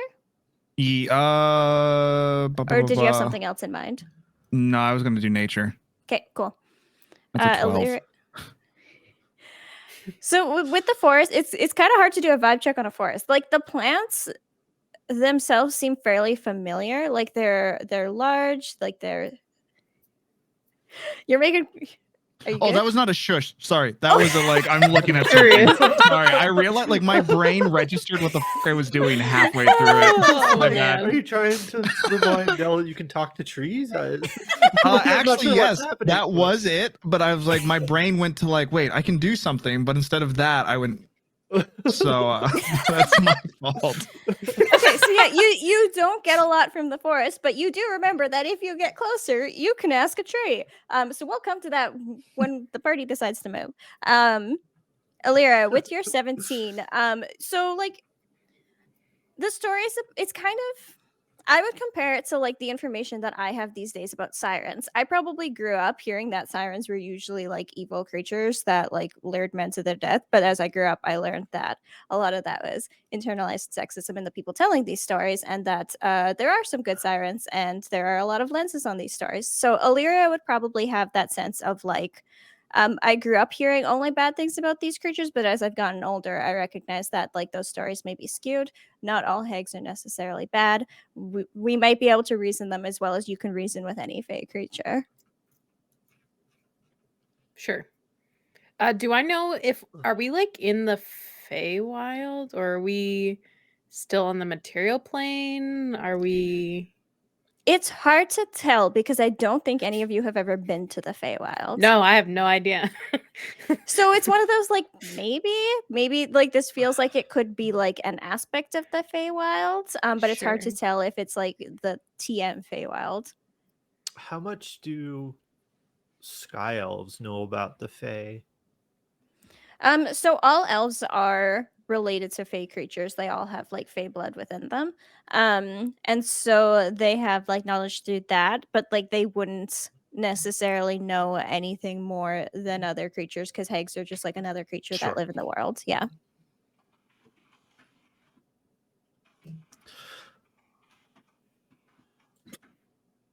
I'm mostly out of ideas. Yeah. Well, like, because even though mechanically you all haven't like spent a lot of resources because we're just getting going, your characters were going through a jungle, they found a Tyrannosaurus Rex, they ran away, they fell in somewhere that's completely new to them, and now they're sitting in a field like, okay, now what? So even though mechanically you might need to that take makes a sense. rest, you might want to just be like, let's just have a moment. That's totally up to you though. This is just ideas. So you all tell me what you want to do. I mean, I think given like, I guess Dragomir would kind of look at the party and go, we have no idea where we are. We were just running. And now that like everything is sort of catching up to him of like everything that just happened, sort of suggests that maybe we can make a little bit of a camp. The forest is not very far, so maybe Fel can talk to the trees while we're waiting carefully, because we know these things are very tricksy from our interaction, and sort of just suggest to everyone that maybe we can just take a moment, catch our breath. We just started, we still have no idea where we are. We just ran from a giant T-Rex that we've basically forgotten about because we were dealing with those little creatures that were taking all our stuff, and suggest that we just relax, and maybe that Fel can talk to the trees. We would remember that from the plant Garrett situation, I think. Meep is already a My- few feet like towards the forest, but then it's kind of like turns around to come make Yeah, camp. where do you want to make camp? Like, do you want to make camp? Do you want to move towards the tree line and make camp there? Like, do you want to be in the middle of the field? I was gonna say it might be better for us to not be in the tall grass. Easier, we can be hidden, but it's also things sneaking up on us can be hidden as well. Do we have trees around us? We'd have the forest, right? Yeah, if you like walk for like 5 or 10 minutes, you'll come to like the edge of a forest. Maybe we should go closer. Edge of the forest sounds kind of scary, actually. Maybe Fel can grab some branches or something for us to build. What? He's really tall and strong. Maybe you could make somewhat of a little shelter just in case. So rip branches off of a tree. Yeah. No, find the fallen ones. The ones that are dead that have already fallen, we're going to use them for a new purpose. I was just being a pain in the ass. I got you. Okay, so yeah, I think we maybe have a little montage of the team making camp. So this is our first time as an audience, as well as like ourselves talking about what this looks like. Is there somebody who like naturally takes the lead of like, let's put up the tent? Who is probably more helpful and who is Less maybe a little bit I would be less lighting the helpful. fire. I love that Ooh. for you. Yeah. Yeah, and Dragomir, having traveled and pitched many a camp, like out of Mhm. nothing sometimes, has a bag that's well prepared for traveling and would be pretty comfortable with setting up what a camp looks like to the best of his ability, with me running around doing Meep things. Meep is naming the stars. Meep is running around in circles around the fire that Illyria is currently setting and naming each of the stars and just really Oh, excited that she can So see them. perfect. It takes me like I Oh. need a few sticks and then we have fire. Beautiful. Like so. Once that's done, if I'm not needed, if nobody's asking me to do anything, I'll just be playing the lyre while Meep runs around. Amazing. So Dragomir's doing most of the work. What's With Fel the doing? actual Yeah. like What's Fel doing in this moment? Fel would probably be trying to make some kind of beds for people, Okay. like knowing that he's used to just sleeping on the ground. He's learned how to at least make like some kind of bed. So probably working on that. And worrying So- about the defenses. So Fel is rearranging leaves and soft spots on the ground while Meep is running around. Yeah, sounds right. Yeah. Is Meep running around in the field or like close to where Fel is organizing leaves?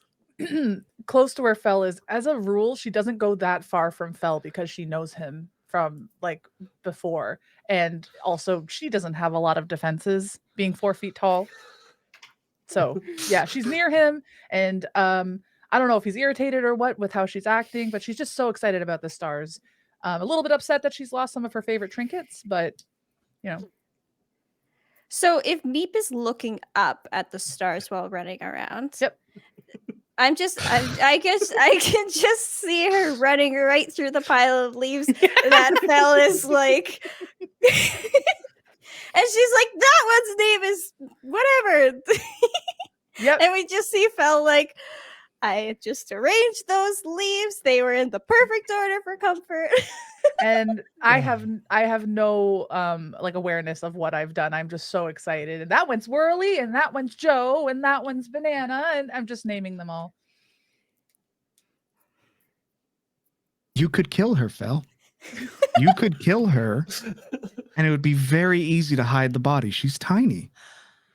It's fine. It That's would what be bed on rolls are your- for. It'd be on your soul for a very long time.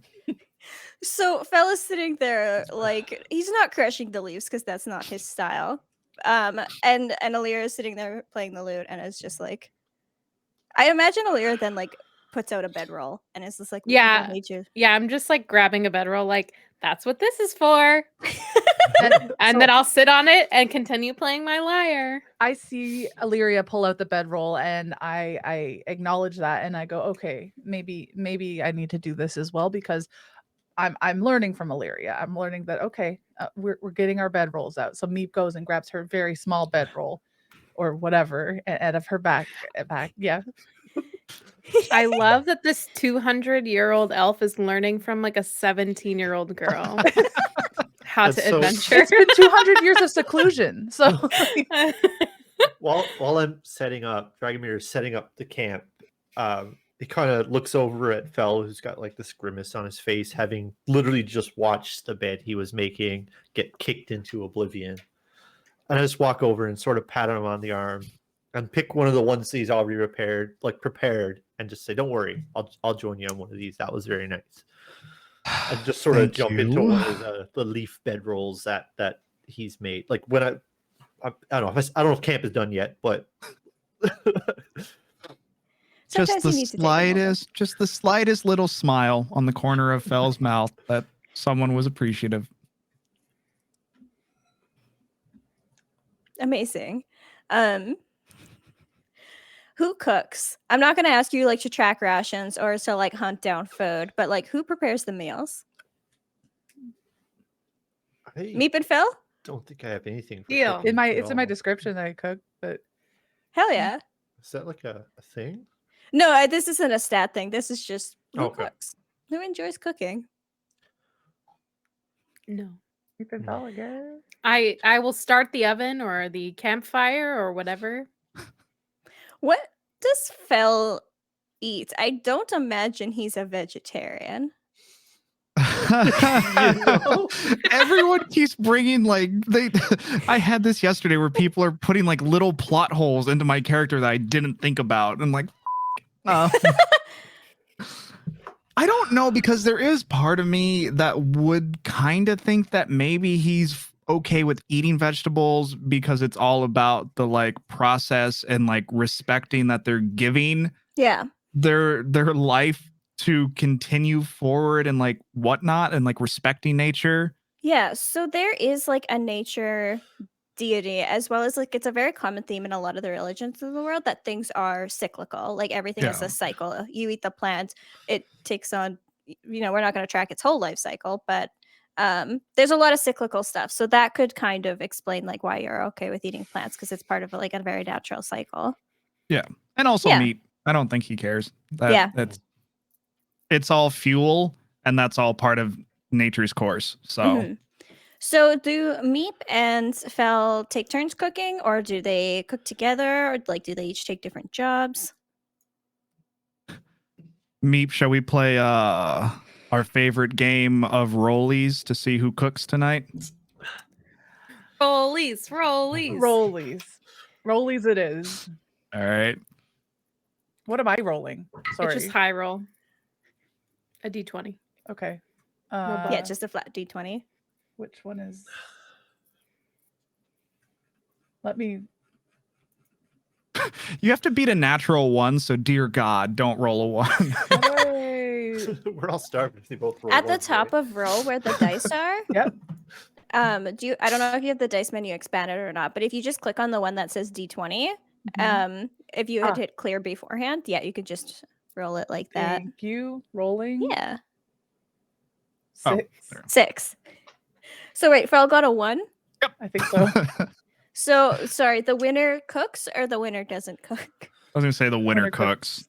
Okay, so Meep's making dinner. So once you're done naming stars, you sit down and you cook up a pot of something. Okay. And then does we can either montage into the evening, you sleep, we wake up in the morning, unless anybody has anything particular they wanted to do. Fel wanted to talk to a tree, right? He did, but I think maybe that'll be safe till the morning. So I actually think Fel would probably like lay down near the fire, keeping an eye out on Meat because there have been fires that have occasionally just broken out. But has Are you like sure the they're notebook, has the notebook out and like is still looking at the stars and drawing into his book while just kind of keeping an eye out on the fire. Mm-hmm. What about Illyria? I'm just playing music, entertaining, Yeah, I think, telling a fairy tale that I've heard about hags. I think But then Dragomir being would've- like, oh, sorry, go ahead. I was gonna say he just would have done his best to join in and take out his loot and play along with you because played in the past and stuff. Yeah. And then did Meep have anything she wanted to do this evening? Meep wanted to sing. Meep wanted to sing. So Meep finished cooking up a really delicious like root vegetable stew for everybody, and then joined in and just no words, like just did her own thing. Yeah. Yep. Like a Muppet.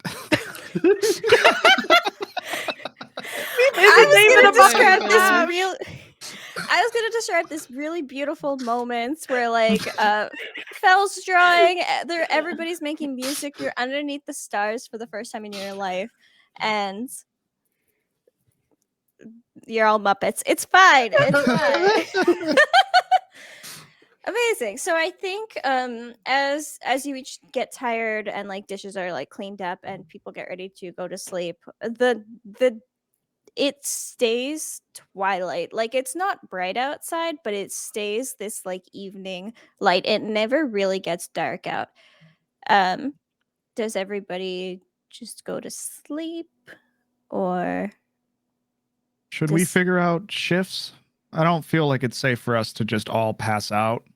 Meep doesn't sleep a Yeah, lot. probably not. Meep volunteers as tribute. Volunteers first to stay up. She does. I don't sleep a lot. I like to stay up.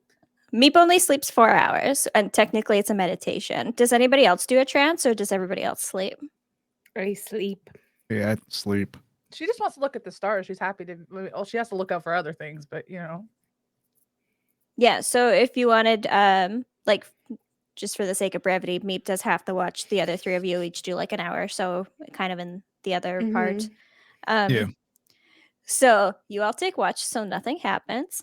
And then in the morning, who's a morning person? Who's up first? I think Fel would actually be a very like early riser to do kind of like not a workout, but like definitely he's still barbarian, so he's got to do like some type of early morning workout and whatnot. Yeah, and maybe he took the last like watch too, so he was up earlier anyway. So Yeah. you have like an hour or so just of like just Fel time. Is there anything about his air that an audience would notice is different when he's alone versus when he's with the party? Very much so relaxed. Like it's the equivalent of like when you're alone in the morning with your cup of coffee and the world is quiet. Yeah. And you know that other people exist, but you feel alone, but not in the existential dread way. Just the like, there's no noise. This is calm. And just, I can be myself. Mm-hmm. So probably maybe making some coffee, the equivalent of whatever coffee we have in this world in our knapsacks, and doing some kind of workouty thing and just vibing, listening to the river. Let's say Mhm. I dug up some like roots that can be made into coffee, like dandelion root or something for Fel, because I know that he likes his morning coffee. And I go into my trance a little bit more into the morning. So I'm probably sleeping right now. Mm-hmm. I will be up early, but that's mostly to prepare spells and like pray. Yeah, so Illyria, you would have had a dream while you were sleeping. Yes. You and like this Yes. is very common for Illyria. So Illyria, little known to many people, is an Azamar, and gets visions from their Deva. So Illyria, it would have been one of those dreams where like your Deva was a little bit less present, Mhm. but they asked you to seek out and learn from a certain god. Sorry, I'm just looking for their name on my list. I think they got lost, so I can't find their name. Basically, they're asking you to meet one of the servants of the god of death, and to seek out a reaper. Seek out a reaper. Yeah. Okay. So that is something that Illyria would maybe have to do some thinking of, because reapers have different places in the world have different interpretations of what happened when you die and what these reapers would look like and how you can access them. So they didn't give you much more than that. Oh, sorry. The name of the god of death is Zolzotl. So you are to look for one of Zolzotl's reapers. Okay. Um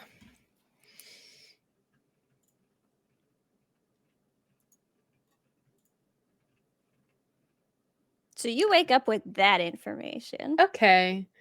I will also I'm going to be swapping a spell. Okay. So I'll do protection from evil and good instead of detect magic. Okay. Sounds good. Fel walks over with a cup of coffee. Lyria, and thought I'd Oh, thank you. do what we could with what we have. Are you okay? You seem like you have Yeah. something on your mind. I mean, I had one of my dreams, you know. This I don't know, the instructions were a little different though. I'm supposed to find a reaper. Is that common knowledge, like reapers and whatnot? It really depends on where you are culturally. I think you would have traveled enough that you know some people believe that there are people who come and collect you after you die. That's one of the very popular theories based on people who have died and within a minute had somebody cast Revivify. That is one of the only like revive magics that exists in this world, because pretty much after a minute the soul is gone. So there is like a very popular theory that the souls are taken away by something or someone. There is a god of death that people know about, so it makes sense if it was their servants. And then as well as like there's a lot of like fantastical stories from people who have died and been revived. They're like, yeah, we saw these creatures and they looked like and lots of wild explanations. But it's one of those things that it comes down to your character about whether you like what you believe in exactly happens when you die. And you know Illyria carries around diamonds specifically to cast Revivify in case something happens to one of us. A reaper. What is that even? You need to find one? Yes, but I don't know how to find one without someone dying. Is this something we need to not tell the rest of the group, or is this? I don't want to worry Meep. So Dragomir. that's probably a good idea. I'm So- snoring, high pitched snores, whistling, like not too far away, but far enough Memoose? away. Yeah, memoose, exactly. Exactly. So as like a normal traveler, Dragomir, like his internal clock would be to be up at essentially the same as the crack of dawn. So I guess I would see these two talking and just kind of wander over to see what's going on.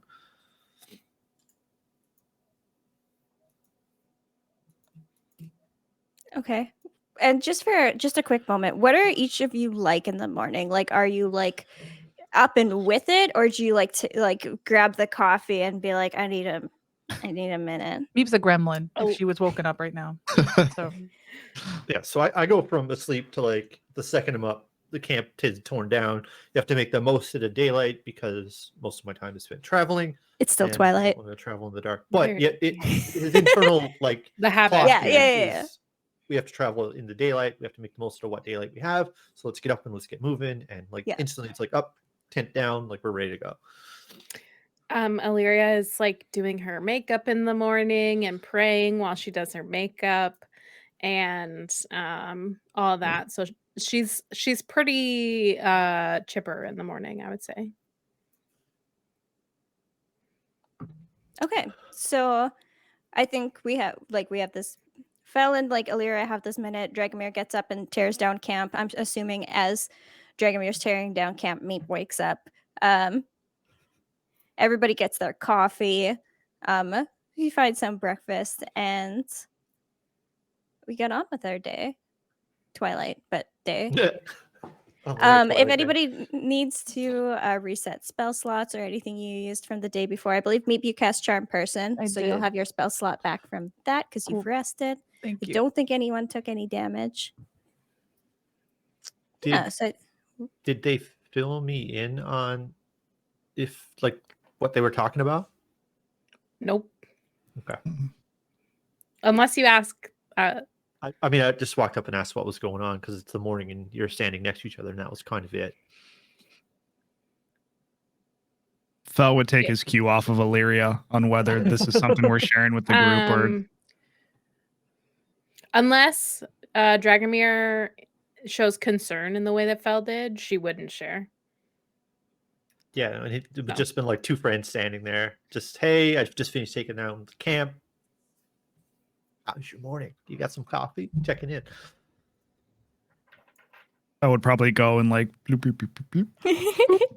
Just the role of making the coffee in the morning. And Meep is just really groggy, like eyes half open, kind of like stumbling a little bit around and just like kind of like swaying, like just trying to wake up. Takes One the little lid bit off the from it. coffee pot and turns it and just hands it to Meep, knowing No, that. you know I'm not supposed to drink that. You know. Why do we- When? I told you like last year. You know what happens when I drink? Guys, when I drink- y'all have been together for a year? We've known each other for how many years now, Fel? I stopped counting after 100. Yeah, about 100. Wait, what? Mhm. Oh.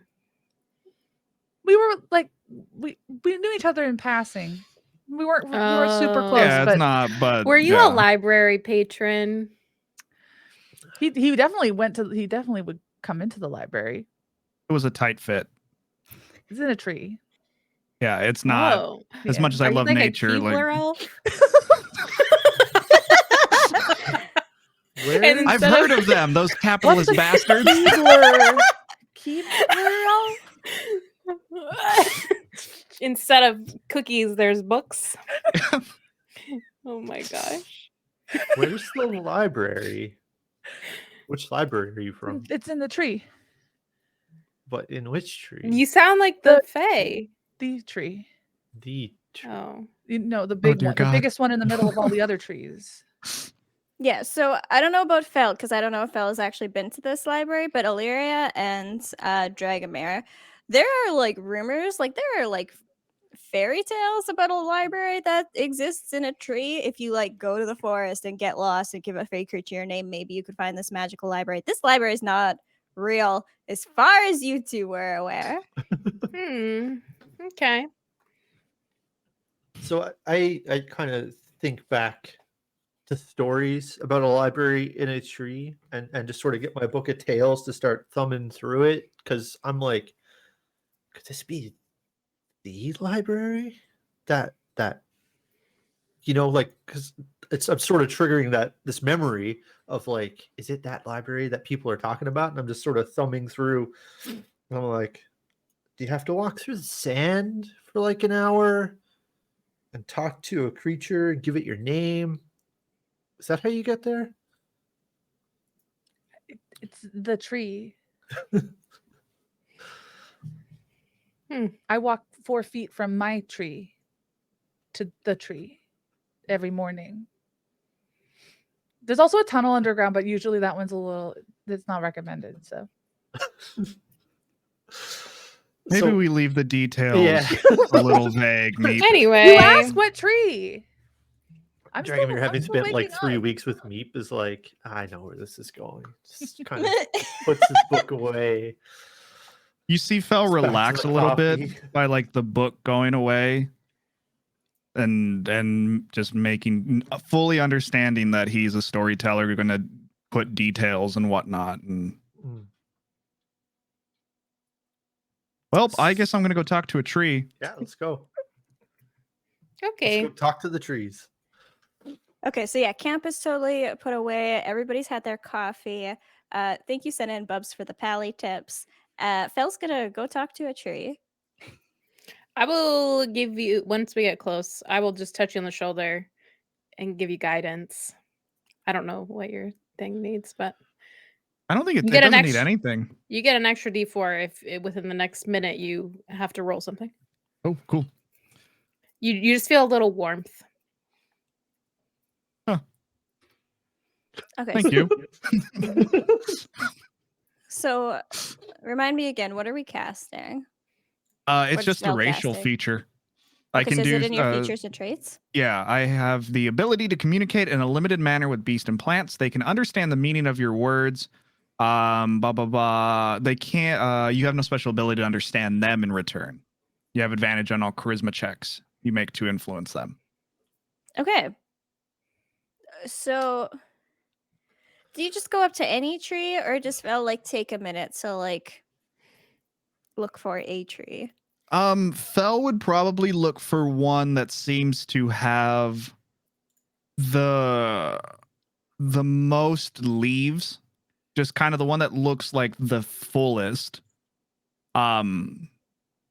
And like trying to understand which one would have its root system the furthest just throughout everything, and Yeah. would just kind of walk up and place his hand on the trunk of it and just sit there and I guess I have to do it out loud. So he would under his breath, so not for everyone to hear, but just hand on trunk and my wooded friend, I don't know exactly what or who or how far away the thing we need is, but if you can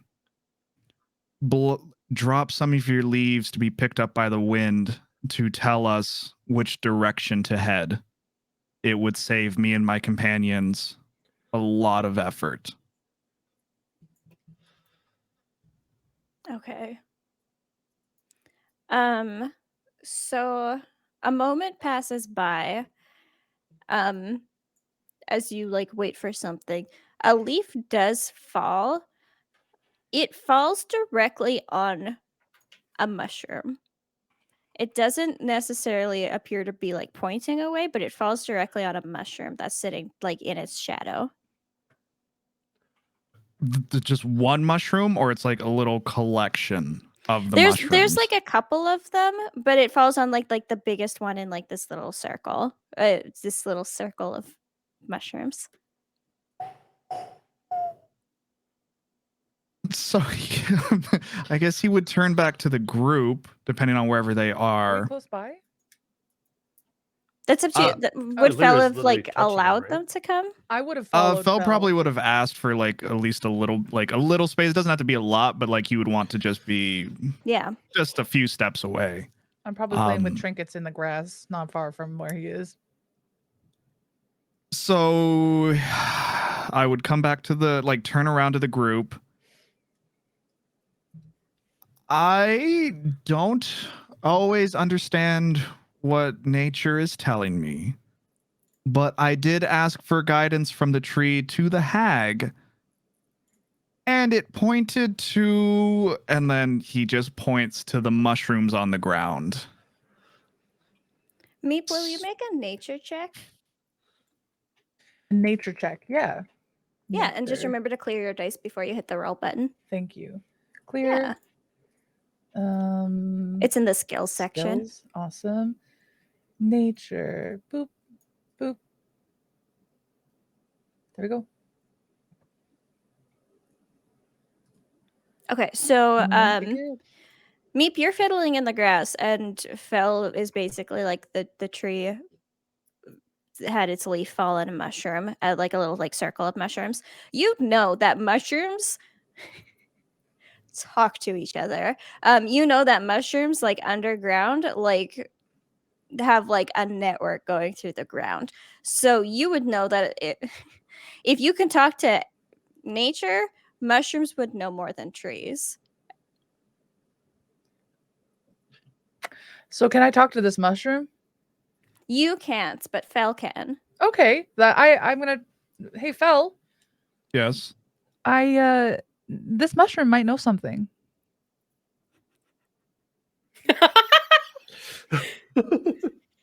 That would be another step than just eating wild mushrooms. Oh my god. I don't think I'm you're not supposed to gonna eat part of lie. a fairy circle either. Probably I shouldn't mean- fuck with it at all, honestly. I'm No. just gonna say that I've traveled a lot. Like some of the best just nights and days I've had have been after eating some of the mushrooms. So I will admit I was very excited, but this seems to make so much more sense. So Oh. I guess I'm gonna, if y'all don't mind, just I'm gonna go talk to and just awkward. Yeah, I'll give him guidance again, just in case. I guess Fel would then lie down. He would like lie on the stomach, like eye level with the mushroom, and just It's a long way down. Just- from just a little finger on top. And I hope that I have consent to poke you, my friend. I was guided by the tree to speak to you about potentially finding a hag that lives in this forest. If you can help, it'd be very nice. And if you heard about me potentially wanting to eat you, I apologize. But in the grand scheme of things, it's kind of a respect because you are powerful and I just appreciate you. So let me just double check. Where is this? Here we go. First of all, you can mark inspiration. Second of all, please make a charisma check, and you have advantage because of your skill. Okay. You Okay. also get a plus D4 Plus a from D4. guidance. On both of them or just for one roll? Whichever one you It's end up just taking. whichever one you end up using. Oh, It's just that's plus a true. D4 to the total. I haven't done inspiration a lot. What does that do? I forgot. Inspiration gives you basically you can choose whenever to use it to give yourself advantage on something. Oh, alrighty. Okay. Is there a place on? Oh, there is. Boop. And roll is great. Okay. Let's do this.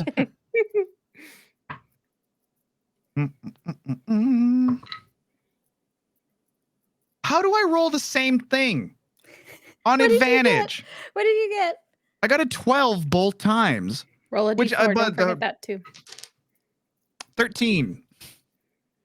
Is that with your modifier? Oh, me. No, it's not. New character. Who this? Oh, you have a 0, so you were actually correct. It's There you fine. go. So this is something the audience sees. The characters don't see this because Fel can't hear what the mushrooms are saying to each other. But basically, imagine the audience gets a glimpse into what it's like to be a mushroom for a minute. Mushrooms are. Sorry, I'm just thinking of like the mushroom, the meme that's like decay is an excellent form of life. They don't care that you eat them because they are everlasting. If you want to learn more, go watch the mushroom documentary on Netflix. They don't really care. Not a They don't care. sponsor. Not sponsored. Yeah. It's just really good, and I just really like mushrooms. So they don't care about that. So the DC was pretty low. So you wait for a second, and then one of these mushrooms lights up, and then a little bit further throughout the forest you see another mushroom light up, and a little bit further than that another mushroom lights up, and a trail appears to form from mushrooms beginning to glow down through the forest path. What would you like to do? Thank you. Stand up and just kind of like point to the trail. I guess we follow the lights. Yeah, So seems great. I would sort of head over towards Fel and kind of give him like a good job bump, and just take the lead and start following the mushroom lights, and then just sort of gesture to everyone, let's go. So the mushrooms wouldn't be mad if we picked one? Is what you're saying, Del? You would. I feel like Meep has the same hyperfixation that I do on mushrooms. So yeah, Meep would probably be like, yeah, I can eat one and it's fine. Okay. Especially like being a druid and stuff like that. You're like, yeah, I just maybe won't eat the glowing ones, and maybe don't eat the one in the fairy ring, but the rest of them are fine. Yeah, so as she's kind of slowly moving towards the glowing ones, she's just grabbing the odd non-glowing one and popping it in her mouth. Me. I'm hungry. I didn't have breakfast. We just had. No, I did. I They're slept. healthy. Why are you eating them? I'm not eating the helping ones. Wait. It's fine. It's probably okay. They're They see still Illyria helping. knows. They're It's still it's healthy. it's probably okay. I mean, I have lesser restoration if anything goes really awry. they're Can good. I do a nature check to see if these look like any kind of mushrooms I've seen on my travels before? Oh, you don't have to do the check. They look like regular mushrooms that you've seen throughout the world. You just Oh. know that. Yeah. You should try Oh. one. I just Del. can't get this image out of my brain of Fel like laying on the ground with like the mushroom in front and the camera like fade focusing between the two of them. It's making me really happy. Confused. Is me picking and eating mushrooms with any discernment or prior knowledge? No. Like she's just picking, and I don't think she has much knowledge of anything. Honestly, she's read about mushrooms but doesn't know how to like identify them. If you're comfortable, you can say no. Mhm. Would you make a Constitution saving throw to see what kind of effects these mushrooms have? Yeah. Yeah. Let me see if I have a table for this. Wild magic table. Saving. Kind of hope he grows like Throw. 100 feet tall or something. Oh dear God. Alice in Wonderland style. Where do I find that though? In roll. Constitution saving throw would be. Let me open up your sheet so There's I can see where it this is. saving throws tab. There it is. Thank you. Constitution. All right, let me click it. Click it. Click to roll. 11. Okay. So, You should try one of these. They're actually really good, Fel. I don't know. Like, everybody get your bonk emotes ready. You feel like really nice. Like Oh. you feel like you can focus. You feel relaxed. You Neat don't feel focus. like running around. You found a Riddlin? Mushroom? I think you all should try one of these. Like, I'm honestly like something nice about these. And like I'm talking a little bit slower and more articulated. Like these are pretty good.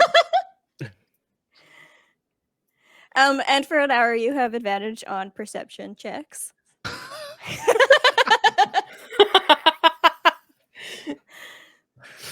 Cool. I'm moving at a normal pace. This is great. Riddle and mushroom. Riddle and mushroom. Oh my Mushroom of word. executive functioning. I'm sorry.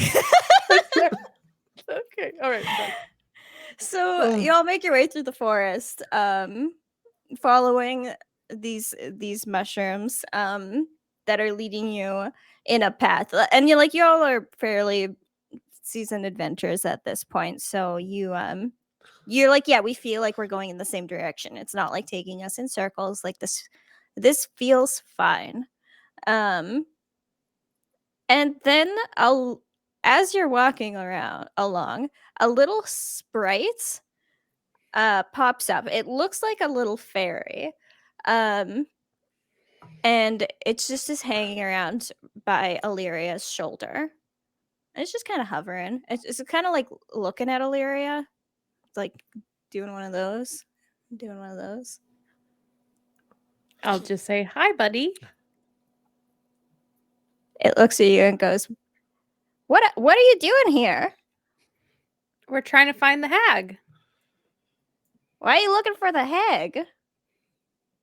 Because we don't know how to get out of here. Well, how What are did you you get doing in here? I don't know. Well, you're just full of information, aren't you? Yeah. I look at Dragomir and say, "You," because I feel a little bit weird, a little different, and I say, "You see that small sprite?" Yeah. Yeah. Oh Great. my. And so I kind of am talking back to Meep and tell her a story about how a fairy on your shoulder means the best of luck, and only great things can happen to you when you have a little fairy dancing on your shoulder. I want a fairy on my shoulder. And the fairy goes, Why are the mushrooms talking about you all? They Oh. won't shut up about you. Well, my friend here, the tall one, he talked to them and asked where the hag was. And so they're leading us to the hag. It like does one of those as it's kind of like looking at Fel and it's like, there's a you're pretty tall, aren't you? What's it like up there? With good weather? That's not a good face. Oh, he doesn't like that, does he? Oh. And it just starts like giggling and like pointing and laughing at Fel. I like you.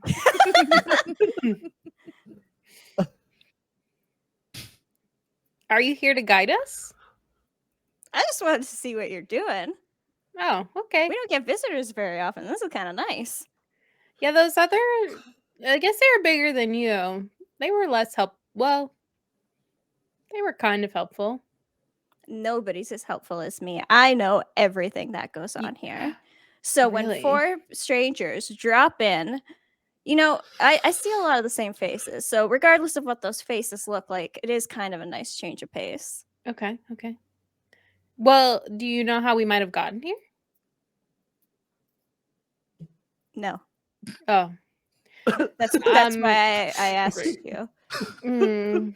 I thought maybe it was like a riddle or something. Oh, I don't have time for riddles. No, that's. Oh, thank goodness. I have like a buddy who really likes riddles, but like I don't got time for that. I'm a busy person, Okay. I got stuff to do. Oh, what do you need? What should you be doing right now? Are we distracting Well, you? Oh no, you're not distracting me at all. No, Oh, okay, I just stay up to date on everything that's going on within our home here. So that way, if anybody needs any information, I'm your guy. So Are where's we in the hag? Feywild? Like kind of. Oh, okay.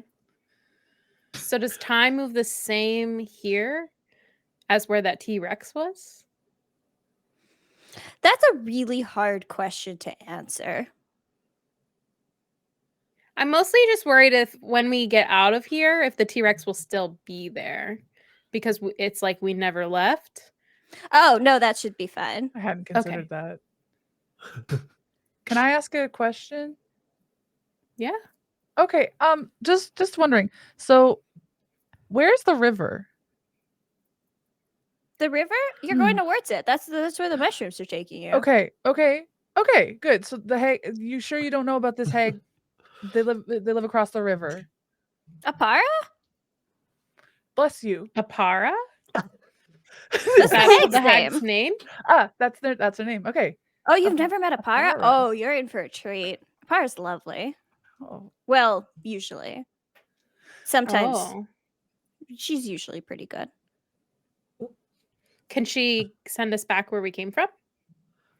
Apara can do anything. Apara's amazing. Just Okay. don't piss Apara off. We'll try not to. So can I ask it if it asked for its name? Oh, my name? Yeah. It's kind of hard to pronounce in your language. No offense, but you wouldn't say it right.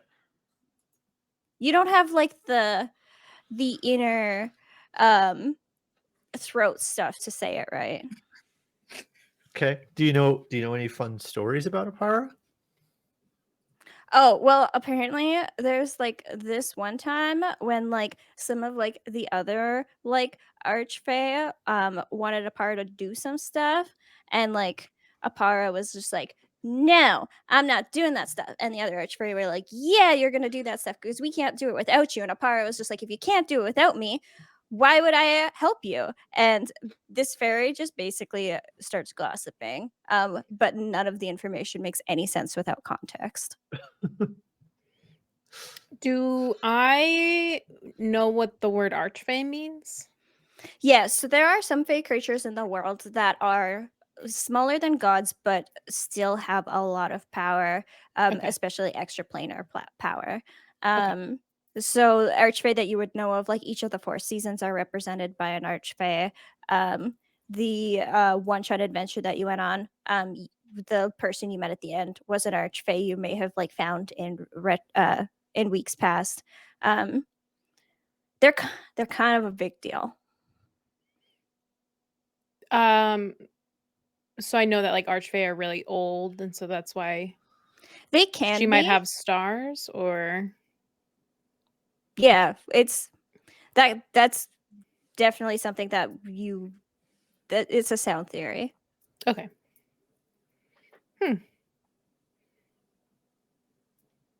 So do we just want to keep going? I think so. Apara Yeah. sounds lovely.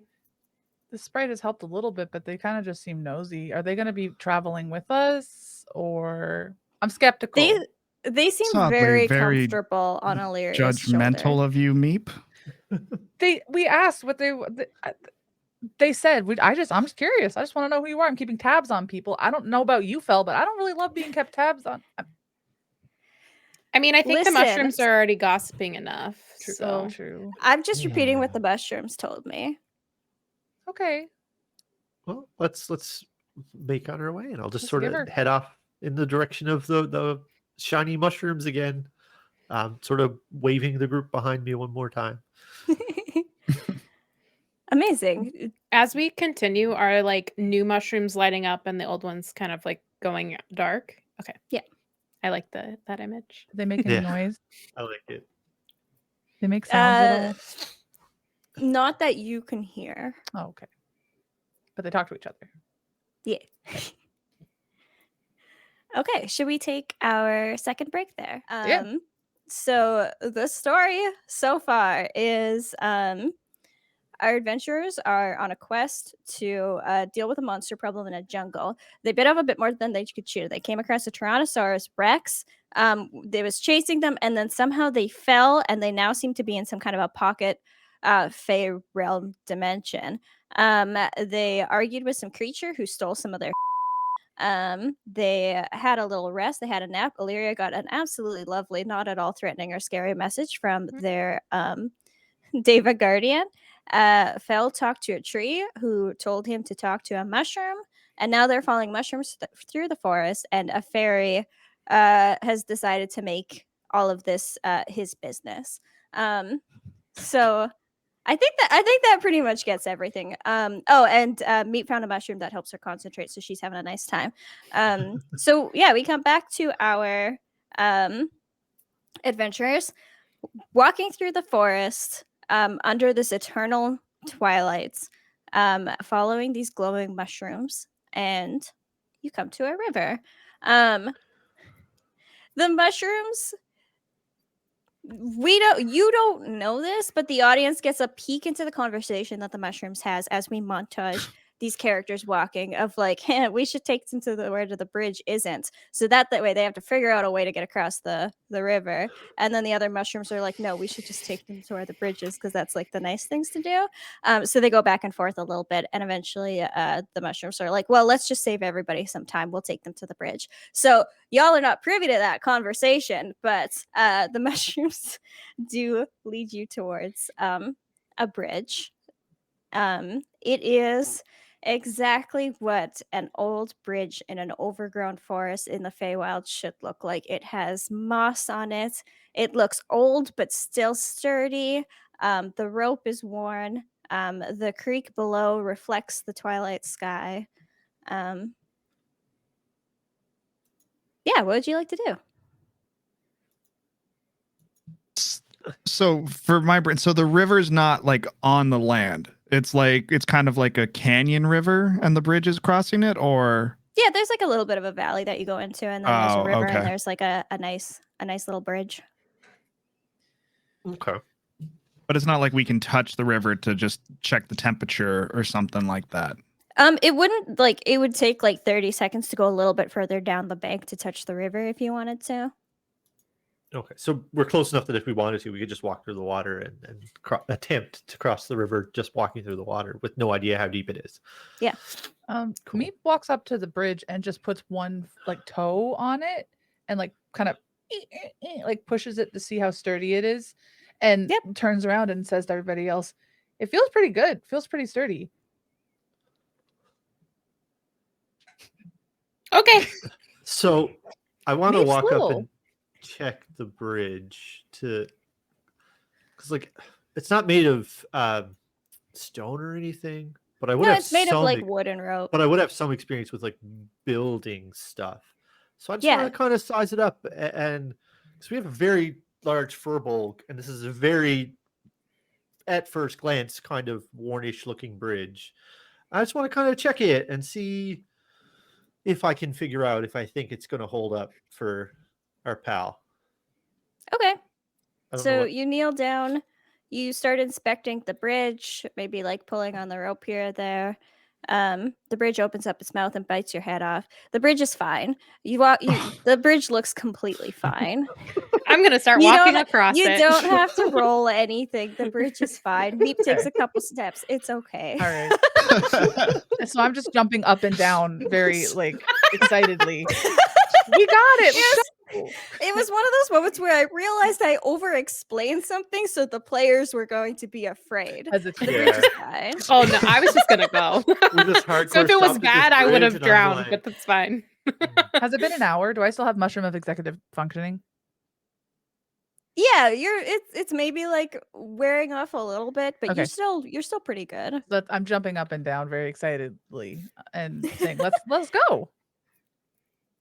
well, let's cross the bridge. I mean, Meep's already like halfway across. Yeah. So let's just follow Meep. I guess I'll go next. I'll wait for all of you to get across, and then I'll walk on it. Seems like a good plan. Is the fairy still on my shoulder? Oh yeah, it's chilling. Okay. It's found- occasionally like gabbing, but like all the gossip it gives you is like, oh yeah, like this mushroom was going out with like this dryad, and like the mushroom was clearly out of like the dryad's league. It was ridiculous, and of course it didn't end well. I God. love the gossip. Thank you so much. We found the one fairy from the Bronx. And just like, I'm Canadian. I'm laughing because I think I know what that Same, means, I- but anyways. I forget. I'm like, That's shit, that's easy. probably funny. Oh my gosh. Do you walk across the bridge, Fel? yeah, I would probably, without give making him- sure no one's. Before I walk across, I'll give him guidance. Just in And that's one of case. those things that's like, this should make you feel better. For some reason, it makes you feel worse. But Yeah. Like, oh. Yeah, but making sure no one's looking, I'm gonna grab some of the moss And just like pocket it into a little pocket that I have. It looks happy. The moss pocket looks happy? moss. Happy moss. Yeah, sure, why not? I want Happy some of the pocket happy moss. moss. Yeah, happy pocket moss. I see Fel taking some of the moss, and I think to myself, if Fel is taking that moss, it must be a pretty special moss. So I also grabbed some moss and I put it underneath the pine cone. It's It looks important very moss. nice. Well, I guess I would notice Meep do that and just Do you Petty throw it bunch? into the river? oh no, I guess that's right. I'll just put it back just gently where it Say. was. Just You're that petty that you would go against your Never own mind. values to spite me. Great. Sometimes you just gotta. Okay, yeah, you walk across the bridge, nothing happens. So as you get across the bridge, Fel, you were last. Maybe you take a minute and you look back and you look down at the water.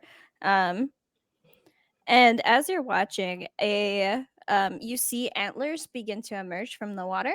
And then as this elk comes up and you expect to see its head, and then a skull emerges, and then so this elk walks out of the river, but it's completely skeletal, and it shakes itself off, and then it just goes wandering off like up the bank into the forest, like not in the same direction that you're going. Does anyone else? Do I see this happen? Anybody who like does Fel say anything? Anybody who turned back, basically. Yeah, So I mean, it's up to anybody who wants to. Yeah. I would have been watching Phil cross to like waiting type thing. We're not taking off without him. Meep's eyes are as big as dinner plates, and she's just frozen dead in her tracks, scared. I'll ask the little fairy. Is that a fae too? Oh, probably. Apara's always taken in strays, you know. Have you ever seen a reaper here? There might have been like, okay, so I know this guy whose sister said that they saw a reaper one time, but Okay, like okay. they're kind of shifty, so I don't know if Oh. I don't know if I would believe that. I'm supposed to find one. So if you hear any more stories about one, let me know. The you know, the gods, like the people gods, they don't Mhm, come here a lot. Oh, It's okay. kind of like a we don't look at them, they don't look at us kind of thing. As long as we're cool. But every now and then, Apara, like with that elk, sometimes she just takes risks, and I don't know why she does that. Oh yeah. So they can't. Do you think that they can't detect the dead here? Shh. Okay. Interesting. Okay. having fun with your friend Illyria? Yeah. I'm learning so many things. Cool. I think we're pretty safe here. I think Meep I think- cloaked up while we were while y'all were chatting. I don't have a lot of experience with death at all, and I've never seen an animated skeleton before. Oh, it's probably okay. It's the same as it was before, just without skin. Meatless. You keep adding probably to all of your Meatless sentences, and I don't know, Illyria, where you come from, if that's like helps the situation, but for I think the most of us, it doesn't help. It doesn't help. Do you want me to just say it with authority and just say it like it's true, even if I'm lying? No. I mean, that's confidence, isn't it? Isn't that what? I'm just saying. So I kind of look at Meep being all kind of terrified and wrapped in her cloak, and realize we've experienced this at least once before with the foot. And and so I just point out where the mushroom trail is, which is kind of off to the right. And I've got my arm kind of like around her, in like a friendly, consoling type of way. I'm like, don't worry, the mushrooms are that way. And it went over that way. We're not even going where it's going. Illyria, Yeah. You feel good? It's a bone. It's a bone elk. It's a bone elk. You feel okay? So what I think happened, Mm-hmm. what's the death god? Zolzotl. Zolzotl. So what I think happened is that since we're in the Feywild mostly, Zolzotl can't detect that elk.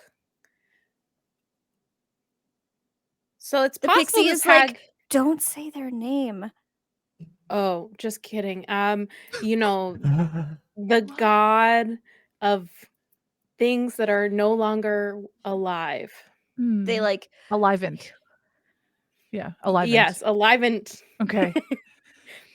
Anyway, so so it's not gonna normally eat they us. would no. Okay. It's gonna be Okay, like a okay. normal elk. Okay, that's good. The hag may know some necromancy, but which would be kind of difficult normally. Meep feels a little bit better. Is still very hesitant about the whole situation. I think that's very fair. She's She's kind of frozen in her step. Yeah. I want to ask the fairy about Zolzotl and like pretty comfortably say the name when I ask, like with no real hesitation. Just ask if when it you knows do- where I can find it.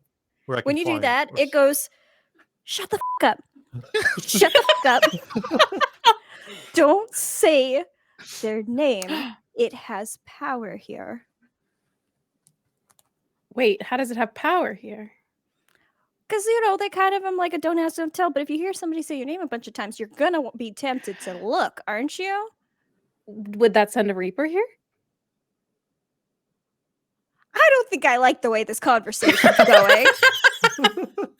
Yeah, she tends to do that. She asks very pointed questions, and then she tends to like do something that can cause us to There are have ways to. to have a conversation. That doesn't just, you don't just ask people right out if you can invite a Reaper into their home. So, how much of this conversation is Dragomir hearing? Like, are they still talking about the Reaper Oh, flying yeah, off flesh?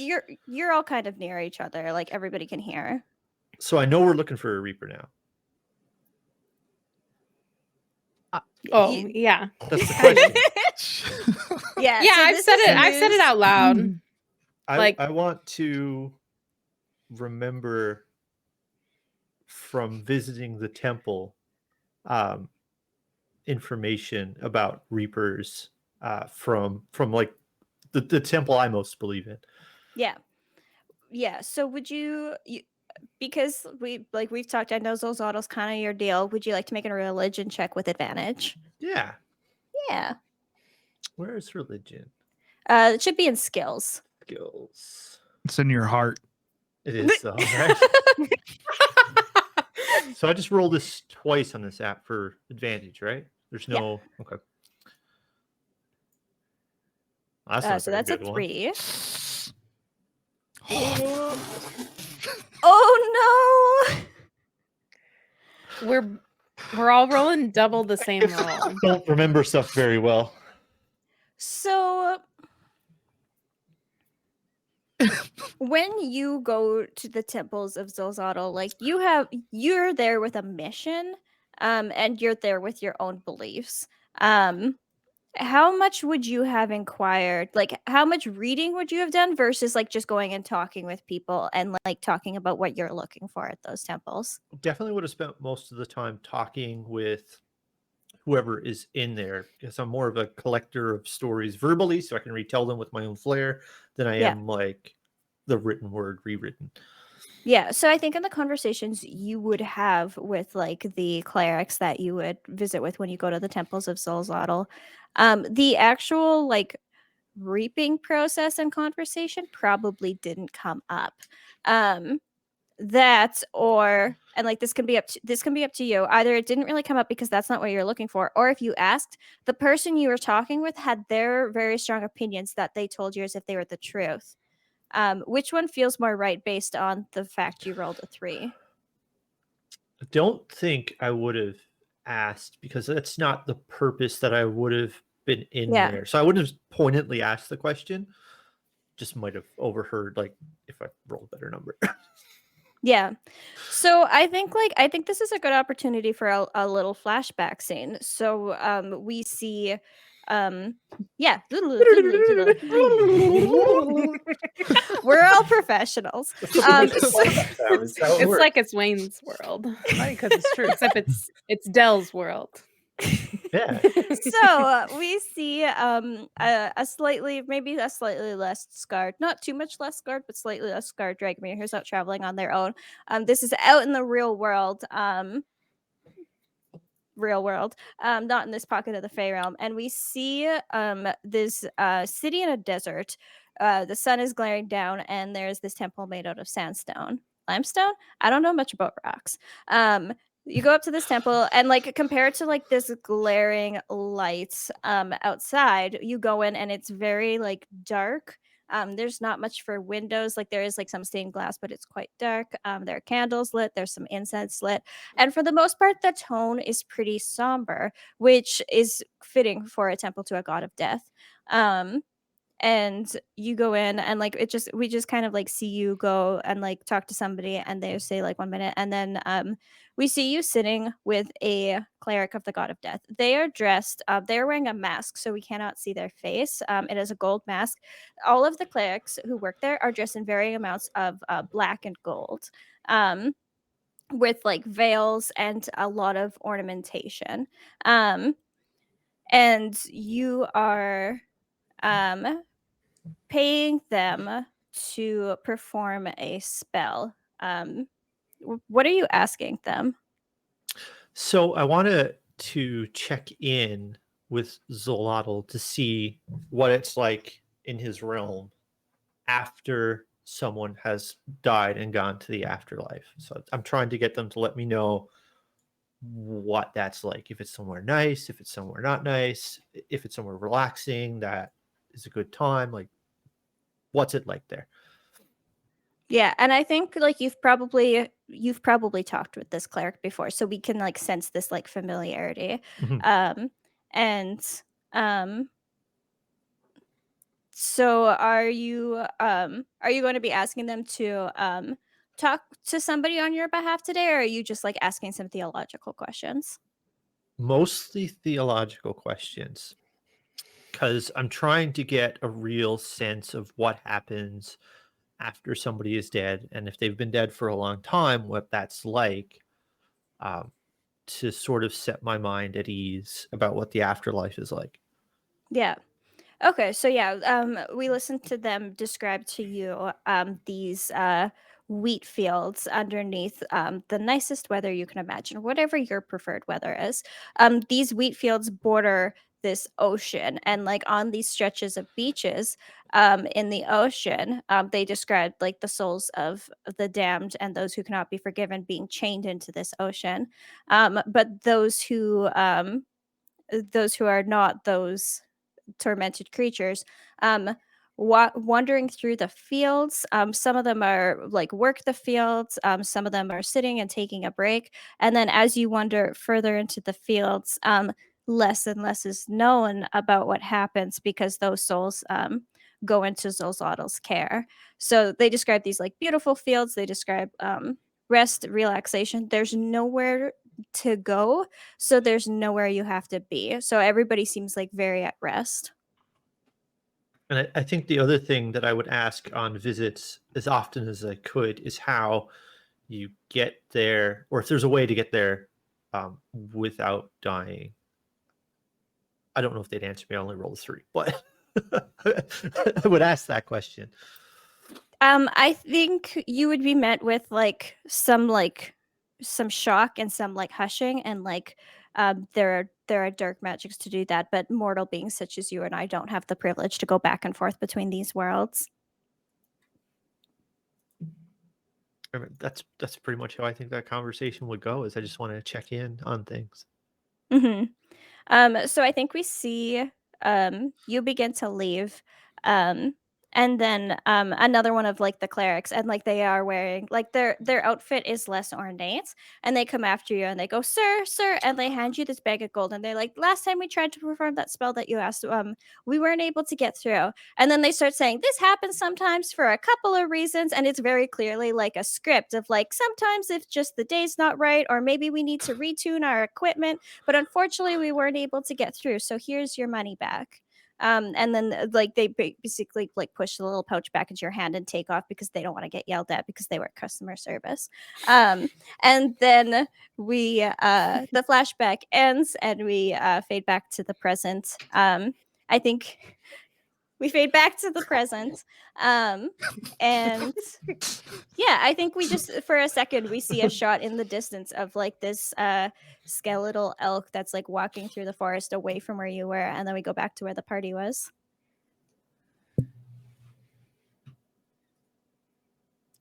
I don't remember what we were right. We were asking the fairy and across the bridge and trying to convince Meep to go to follow The path. the path. Meep's feeling better now. Illyria's kind of calmed her down a little bit. I'll give her some guidance as well to hopefully just make her Thank- feel a little thank better. Sorry, you. you have guidance no more, Phil. You just feel a Does little he warm. feel like he needs touch. it right now, though? Like No, he's fine. he He crossed the bridge. He's fine. Yeah, exactly. No, there's no Dex stuff going on. Yeah. And I didn't remember anything specific about Reapers, so I don't really tell anybody what I was thinking about. I just sort of kind of snap back and see that Meep is looking a little better and that maybe we're heading off again. Yeah, when you step back, is Illyria filling in Dragomir and Meep about the vision, or do you just kind of like leave that for now? I just kind of leave it. If they ask about it, I'll tell them the truth. I'm not going to lie, but I'm just they don't really have any reason to know why I would be asking about Reapers right now. Yeah, and like, is Hmm. Illyria kind of the person just to like ask questions when she's curious without necessarily have? Yeah, so like this isn't weird. Well, Very Illyria behavior. TM.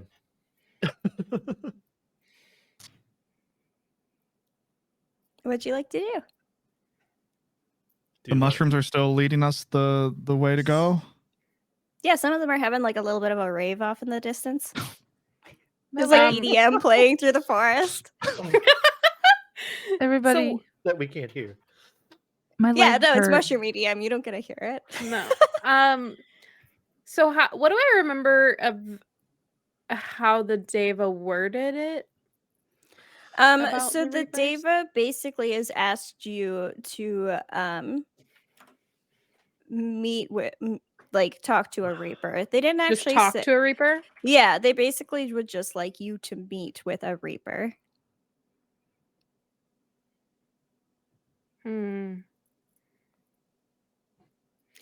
Maybe I'll just hold my tongue for now and I'll think like, all right, well, depending on how this goes with the Para, maybe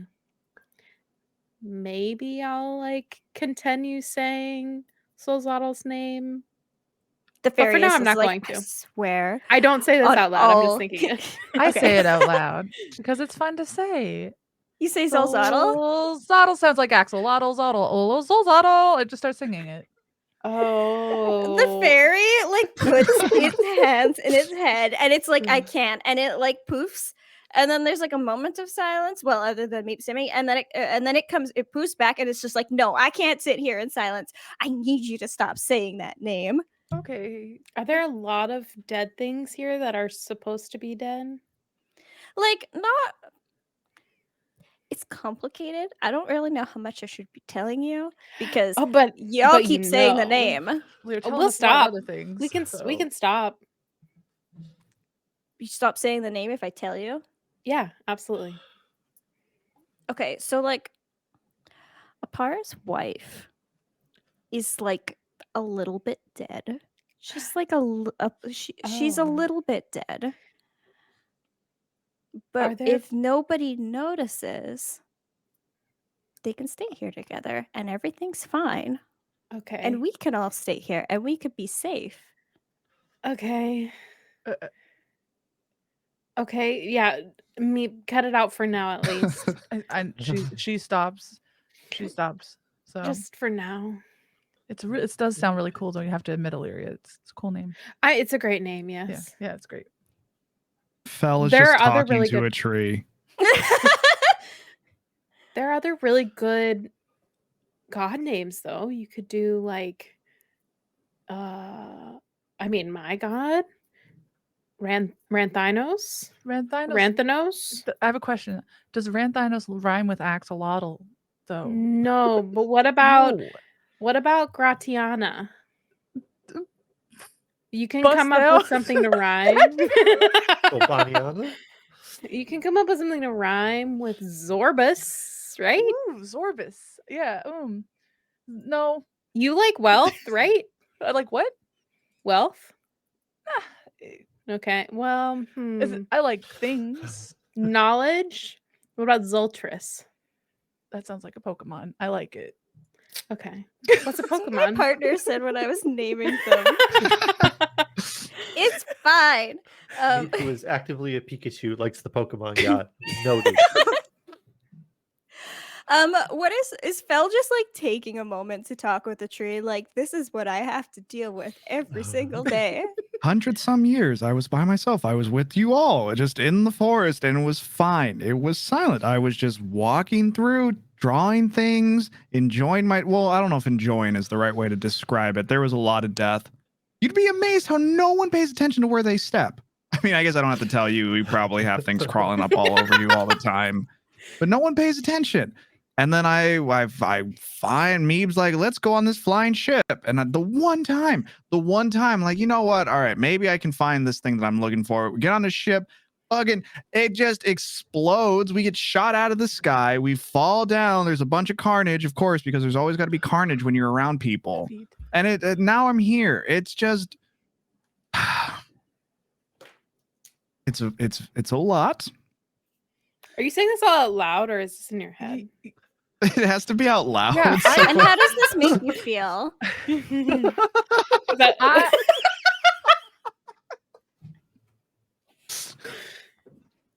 The tree can't actually talk back, but that's what it would be saying if it could be. Fel, you want to stop gossiping about us with the trees and start making some headway wherever we're going? The fairy's like, wait, who's gossiping? Fel. What's Fel saying? Oh, getting stepped on? Oh, it's the worst. I can't stand it. Nobody's relate. ever looking where they're going. Like, you don't see us little people down here. No respect. You're right. I make it an active effort to make sure I don't step on small things. Just throwing that out there. Okay, do we carry on down the path? Yes, through the Let's forest? go. Okay, so as the party moves through the forest, it's still eternally twilight. So the sky is this beautiful aesthetic, purpley pink color. The stars are twinkling beautifully tonight, and as you're walking and following this mushroom path, things are getting magical. The mushrooms were smaller before. They're getting bigger. They're getting glowier. Now there are like ethereal like sounds, like almost like somebody like not like hitting like a triangle. It's a lot like smoother than that. Welcome on in, Raiders. We'll be with you in just a moment. And there are like butterflies that are glowing with like sparkly dust like coming out behind them. There are purple squirrels going through the trees. Like everything is just beautiful, except for the occasional squirrel that's just like a skeleton running around. It looks happy, maybe, but for the most part, it's this like really like beautiful, peaceful feeling forest with like this magical sound and like sparkles and soft glowing mushrooms. Welcome on in, Raiders. It's so nice to have you. When we get to our next break, we'll welcome you in properly, but things are a little bit different here on Thanks Internet's channel tonight, and I really appreciate you being here. So things are getting a little bit different. We have in this party a storyteller, a note taker. Like, are y'all like walking with purpose or taking moments to be like, I gotta write that down? So at this point, Dragomir would just, after hearing the story about Apara's wife and sort of his flashback, is actually kind of walking at the back of the party. His head is mostly down, a little bit of a forlorn expression, just sort of kicking the rocks as he walks through and paying no attention to the wonderment around him. Is it fair to say that this is out of character? Very. Whenever Yeah. you deal with Dragomir in most situations, in situations like this, he'd be very charismatic, taking notes, looking at stuff, writing it all down. But right now, he's just having a bit of moment at the back of the party.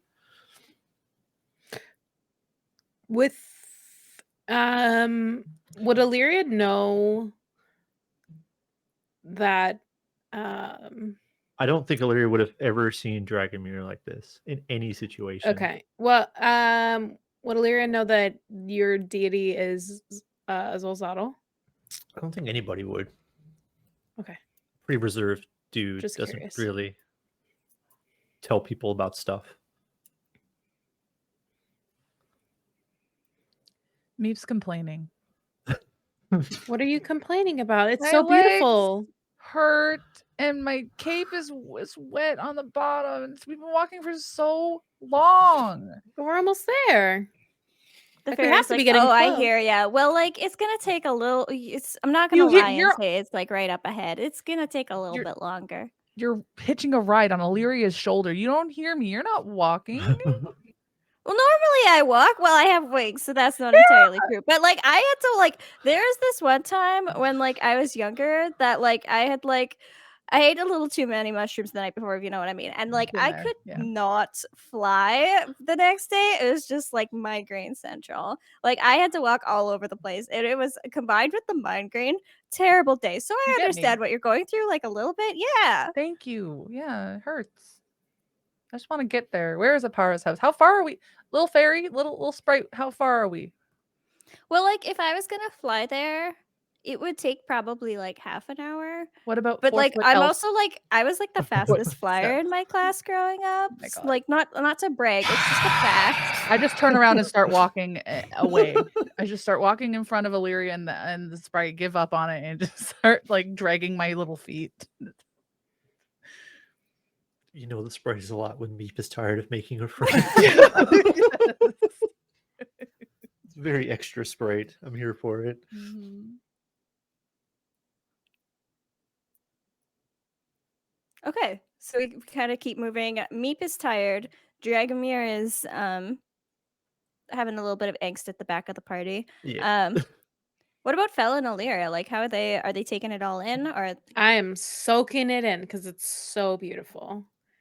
There's all these Fel is new just- yeah. creatures, and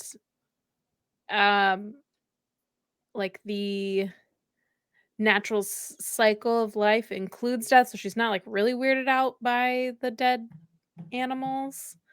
Though it's like obviously odd that they're animated because that wouldn't normally happen. But she's mostly just in awe of everything. Fel's just tearing through pages in one of his books, just drawing pictures of everything he's seen. yeah, and like Fel, you're looking for something. Is that in your mind right now? Maybe hopeful. I feel like the thing he's looking for hasn't been listed ever to be not of our realm. Like it's a Mhm. very like specific in that realm. So like there's maybe a little part of him that's like, maybe it could be here. This is a magical place. Who knows what's here? Mm-hmm. But also definitely keeping an eye out for shiny things. Mm-hmm. And then my other question for Fel is because you can just like you can talk to trees and flowers and mushrooms as you go along. Is that something you like stop and do, or like as you're like moving along, do you occasionally just say like, "Hi, how's it going? Hope you're well."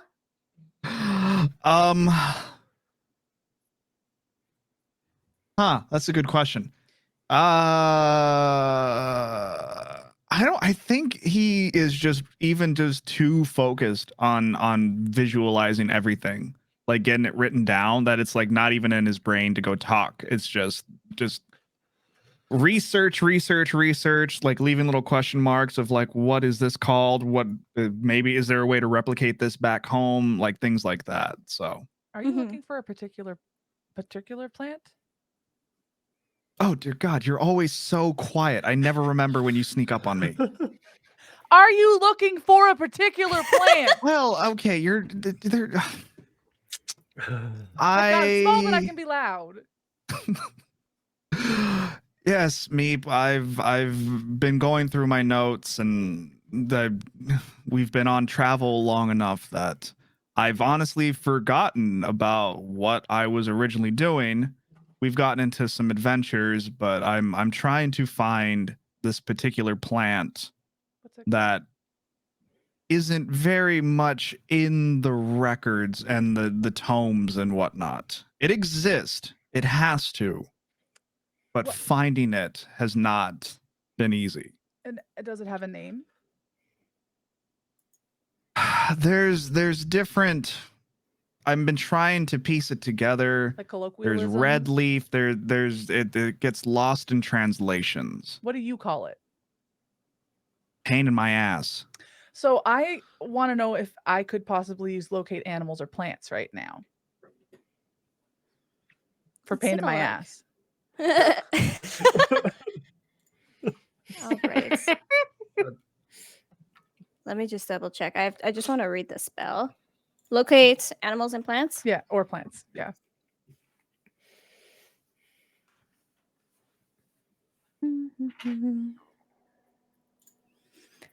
Okay.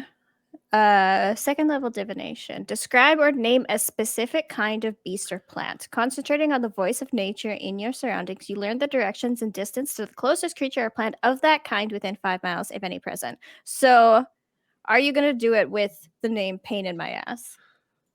Just double checking felt it pain in my ass? Is that's what you call it at least? And That is the nickname I've gotten. I've given it. It's actually. Let me find my notes for this fake plant I you made got up. time.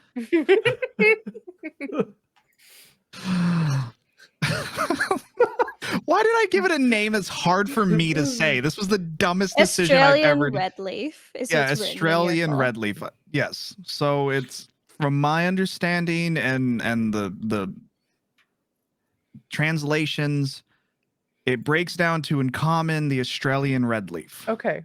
So and also known as pain in my ass. Gotcha. Okay.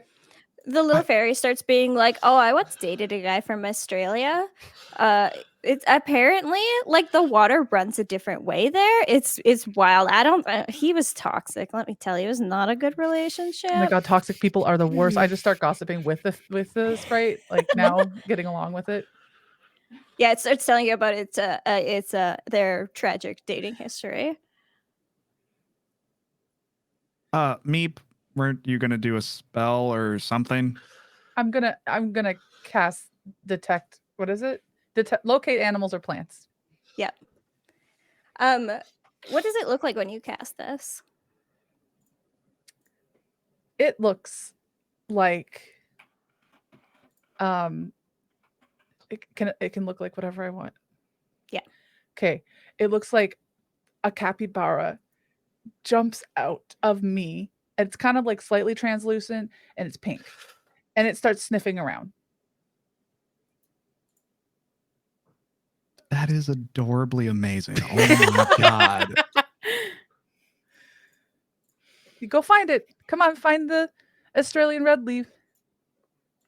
Pain in my ass. So, thank you, Anonymous, for the $100 Pally donation. Oh my god. Thank you, Anonymous. Yeah. Thank you, Anonymous, for that. We really appreciate it. So, this. Sorry, can you describe it one more time? So, a capybara, a pink one, kind of just like poofs out of me and then is on the ground, and it's kind of like slightly transparent, and it's kind of like leaving a little trail of like pink kind of dust behind it, and it's just got its nose to the ground sniffing, and it just kind of takes off into the woods a little bit. Okay. And I'm just like, go get it, go, like I'm just cheering it on. Incredible. So you've been together for a couple of weeks. I don't know if everybody would have seen this yet. For sure the little fairy is like, the is that? And the fairy kind of like follows it for like a moment, and then it's just like, no, I'm just gonna sit and wait and see what happens. So it's not here, and you know that now with certainty. You know that this plant is not here, and like based on like the terrain you've seen from when you initially have like gotten to this realm, like there seems to be more flower and fauna happening like the further the more you follow these mushrooms. And so like you could say with some confidence that chances are, if it's not in like this part of this realm, it's not here. Okay. So I turn to Fel and I say, I looked as hard as I could, but unfortunately, I don't think you're going to come across what you're looking for here. So we got to get out of here. Thank you for checking, Meep. Of course. I do what I can.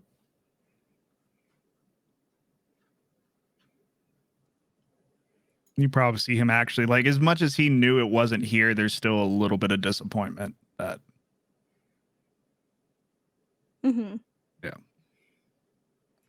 And then we carry on into the forest. Unless Yeah, Illyria or I think so. Dragomir wants to. Mm-hmm. The mushrooms, as you go forward, like again, like there's the flora and fauna becomes denser, so there becomes more mushrooms. So as you're going into the forest, it's becoming darker, not because it's getting dark outside, but because the trees above, like the forest, is getting thicker. So it's getting darker, but then the light from the mushrooms and the other creatures keep it like quite seeable, because words are hard. So that's the word that my brain went with. You could see fine. And as you go further into the forest, suddenly you see like just off in the distance with like bright light, not bright light, but like warm light coming through the forest. You can see a little stone fence with like a little like gate with flowers on it. And like a worn like stone path leading towards a house. I run right up to it, true Meep fashion, and like peer Okay. as much as I can, like in through the fence. Okay, what does everybody else do? So I think in this situation, Dragomir actually beats Meep to the fence, pops it straight to the door, Oh my and god! just starts knocking and yelling the name of the person inside that the fairy gave us. Okay, so the two of them book it. Illyria and Fel, what? I'm just like waiting to hear what the fairy says about it, about them running up and being excited. The fairy is like, oh my gosh, that's kind of like rude. Like, when I go to my friends' houses, like I'm always like a little bit late, because it's more fashionable to be a little bit late. And Wait, was I Apara expecting us? Is there a time we're supposed to be here? well, no, but like just like like the vibe of okay. like running up, like I don't know, it makes them seem like a little bit eager or something. I don't know. Oh, you don't like enthusiasm. Got it. Y'all talking about me back there? Sounds a little bit like it. I mean, it's just like a difference of opinion. We just Okay. present ourselves differently, and that's okay. That's allowed. That's allowed. But if we go to the door, is Apara nice? Oh, probably. I mean, she's always Okay. nice to me, but like I'm also Okay. like incredibly lovable. It's true. You've been a lovely companion this entire walk. Thank you. It's the least I can do. You're visitors in my home, so like I have to like show you around and stuff, you know?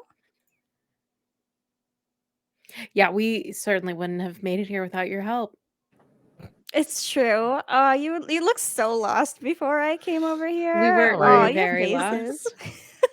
We're We were getting very there. lost. Is it okay if I draw you? Oh my god, please do. This is my good side.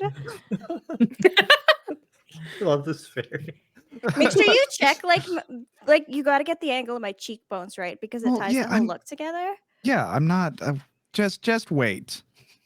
I just wanted to make sure because listen, I've hired artists before, and let me tell you, they're all absolutely lovely to work with, and I'm lucky to know artists because they're some of the best people. Anyways, so Meep and Dragomir. So we see Meep slam up against the gate and peering over, and then we see Dragomir. Do you vault the fence? Vault the whole fence. Absolutely. So we just see Dragomir go past and like start knocking on the door. And he's just yelling the name. Was it Apara? Apara? Kapara. It's just yelling out. Would like to have a conversation. And you hear just a second, I'll be there in a moment. And the door opens and there's a woman there. She appears to be in like her 40s or 50s. She has like gray hair that's like back in a ponytail with like a couple of flowers in it, and she's like, "Oh, hello, how are you? You made it here in such good time." So the first thing I ask her is how she did it. Well, like as you were running through the forest, it wasn't like completely intentional that I brought you here. I was just kind of watching what you were doing, and I think I accidentally might have like snapped my fingers just the wrong way, and then you were here. But hey, we get to meet now, and I think that's just lovely. It's so nice to have you. Is the gate locked? Nope. Oh, okay. I can't open So- it because I'm too small.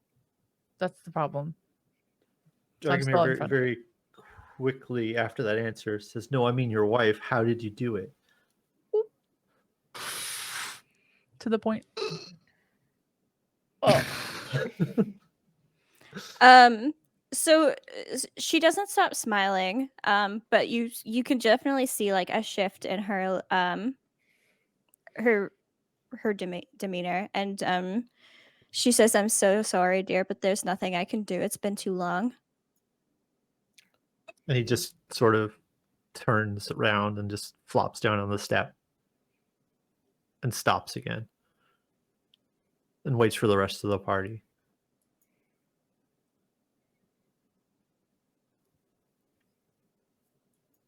Could we hear this conversation from outside the gate or as we're like walking up from the gate? He wouldn't have been quiet about it. Probably not. No. Okay. Like you would have seen Dragomir vault of gates Mm-hmm. and bang on a door and like the door open and him go inside and then him. You exited the building again, or did you just like there was like She chairs just and came stuff to the door, inside? right? Like yeah, she came and opened the door and she would have been like, Well, if we went in, he would have just sat in a chair. If we were Yeah. at the front area, he would have just stopped on the steps and sat down. there's chairs on the porch and there's chairs inside, so take your pick. what's Apara doing when Dragomir? Yeah, so comes I would have down? just sat on the step and sort of like sat there. Yeah, she just like she pats you on the shoulder. And it's not like a condescending like there. It's like a I'm sorry and I understand your grief. So the rest of you eventually get the gate open and walk up to the porch. I'm just So looking I, at Illyria. I like, elongated your wings like a little bit. Like I wanted to show the majestic style. So I took a little bit of creative liberty, but I extended the wings.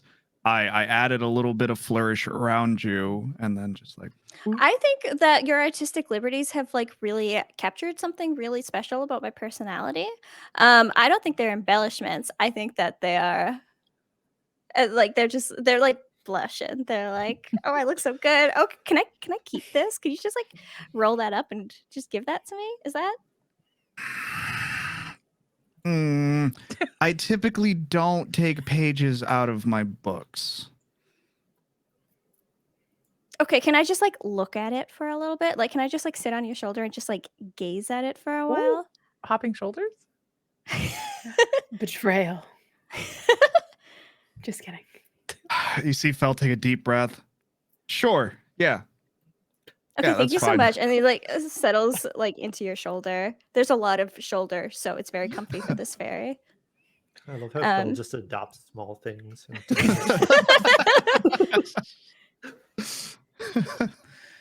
And then like as the party approaches Dragomir, are you just like in your own head a little bit right now? Yeah, I mean, I think basically in a little bit he'll be sort of back to Dragomir, but at the moment he sort of had a spark of hope that was very quickly snuffed out. So the feeling you get when you're really excited about a possibility, and it, even though you knew it wasn't very likely, it still didn't happen. So you just kind of need a minute to recollect yourself and get back to where you need to be. Yeah. So like by the time the party catches up, he's probably back up and just sort of hanging out, and not quite back to Dragomir, but he's not just sitting there, hands in his head, waiting for people to show up either. So yeah, I think Apara is just like, if I could grab anybody anything to drink. Unfortunately, like my wife is out right now, but I would love to offer you something to drink. Again, I'm so sorry about the accident. I'd really like we'll get you back to where you were. Don't worry, the T-Rex I did a little. It won't be bothering you anymore. It's fine. It's okay. It's just somewhere else now. Were you watching us? Well, we don't have a lot of entertainment around here, so sometimes I just like to peek in on what's going on in the other realms and see what's something nice to do with dinner, So Meep is equal parts concerned about her new friend and incredibly nosy. So she walks up to Dragomir, sensing that he seems a little bit, sad, like a little bit defeated a little bit in a way, and says like, do you want to talk about it? Like, and of course she is interested in what's going on, but she is genuinely concerned for her friend and would like to try and be an ear. Yeah, so Dragomir sort of senses like the really positive intention in Meep, and kind of puts on his bravest smile and maybe puffs up his chest a little bit and stands a little more straight and says, "It's okay. Thank you. I appreciate it." And then just sort of goes over to the hag and asks for something tall and cold to drink. And then brings Meep with them. I made some sun-dried sweet tea last week. It's so good. It's my wife's recipe, if I'm being very honest. But let me go grab some of that. I keep it chilled in the back. If anybody would like any like jams or like cookies or anything like that, I can get some food and then we can get y'all cookies. Yeah, I could get some cookies. I'm gonna be gone for just a minute. Please make yourself comfortable. Absolutely, let me grab you some things. Do you have alcohol? Absolutely, yes, I do. Strongest thing you have, please. Thank you. When you say that, she just does one of those, and like a bottle appears in front of you with clear liquid in it, and she says, "I hope you like it hot." And then she goes back to go get the sweet tea. Do I get the sense that Apara is trustworthy? Would you like me to make an insight check? Yes, I would.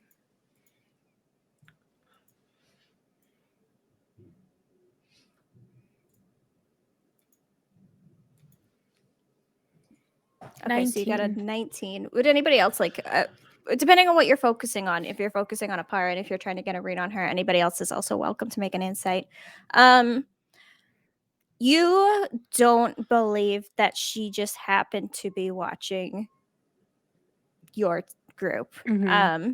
There seems to be something else there. She does seem like genuinely like apologetic and like genuinely like, let me grab you some drinks, let me make you comfortable, it's so nice to meet you. That part seems genuine. But you can also tell that there are some things she's not sharing. Okay.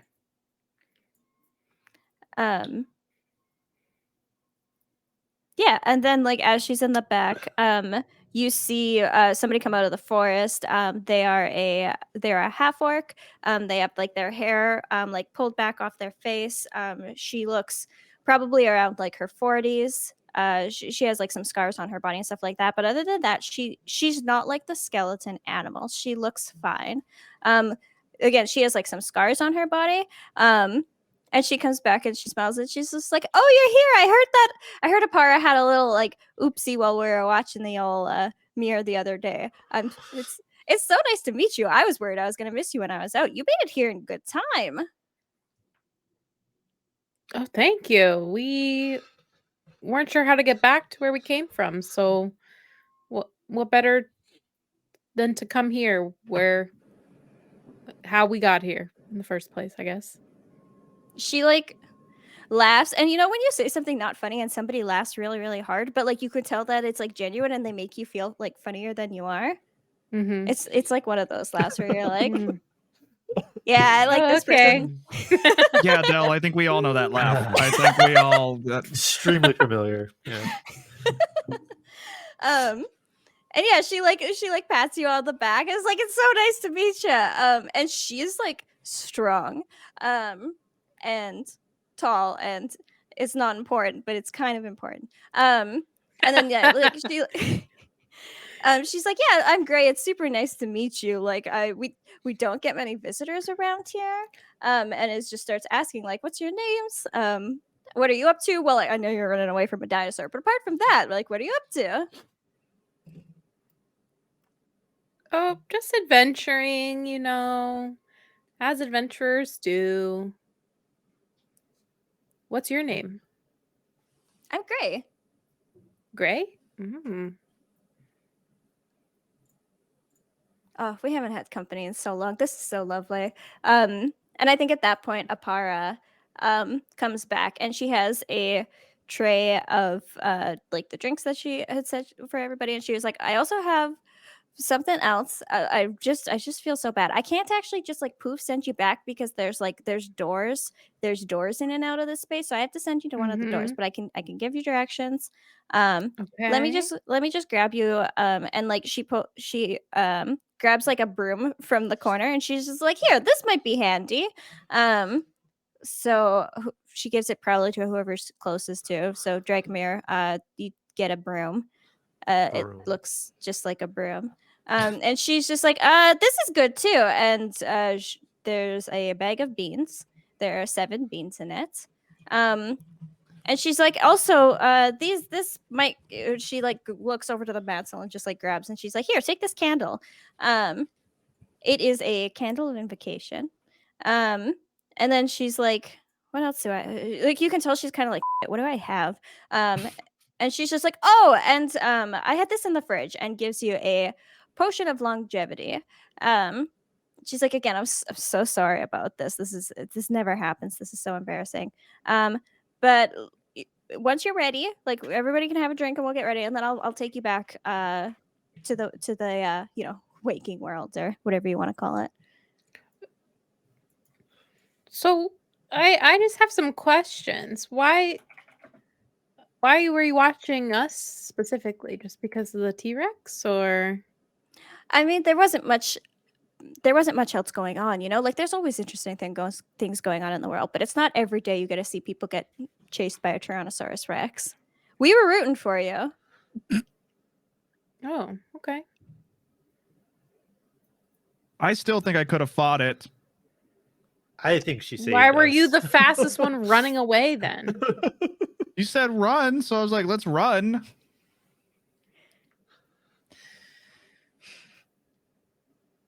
We could have had a good meal. That's all I'm saying. Okay. Have Or you it had could have had a T-Rex? good meal. You cook a T-Rex up nicely, like poo. I tell you, it's a little gamey, but it tastes delicious. He won't eat leaves, but he'll eat a tea. I listen. That's okay. It's fine. I sort of. I just didn't want to be T-Rex food myself. Same. My legs are short. I sort of walk over and give Fel a little pat on the back and say, "Don't worry, we can hunt one down when we get back." Okay, I'm not gonna lie. I don't know if you're being patronizing or serious, but I really actually want to. Like, I've done a lot of things on my checklist, but kill a T-Rex has not been one of them, and it would be kind of fun. How did you eat it if you didn't kill one? Well, I've had it prepared for me. So Oh, someone fair. killed it for you. Okay. Fair. Yeah. Yeah, let's do it. So I think first of all, did anybody else have any questions? Yes. Okay. Then we won't montage yet then. What would you like to ask? For Apara? Yeah. I want to I look at her and I look around and I'm just noticing what does it look like inside? Again. It is sorry. like it is a very cozy, cute cabin. That is clearly like it's exactly what you would imagine a good witch in the woods. There's like herbs drying. There's a pot on like a hearth that smells really good. There's like a few like small shrines around. The furniture looks like very comfy and well worn and like mismatched in like just the right way. The scent is like a mixture of like cookies and like lavender. It's very relaxing. And what is she wearing? Apara? Yeah. Apara is dressed in like very much similar to how like she's in a dress with a what's it called, apron with like pockets in it, and like one of the pockets has like a little like garden trowel and another one has like a spatula.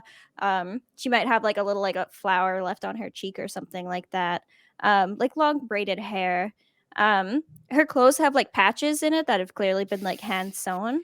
And then Gray, who is the half orc and her wife, is in like coveralls and has like a little bit of dirt on her. And yeah, they're a very cute couple.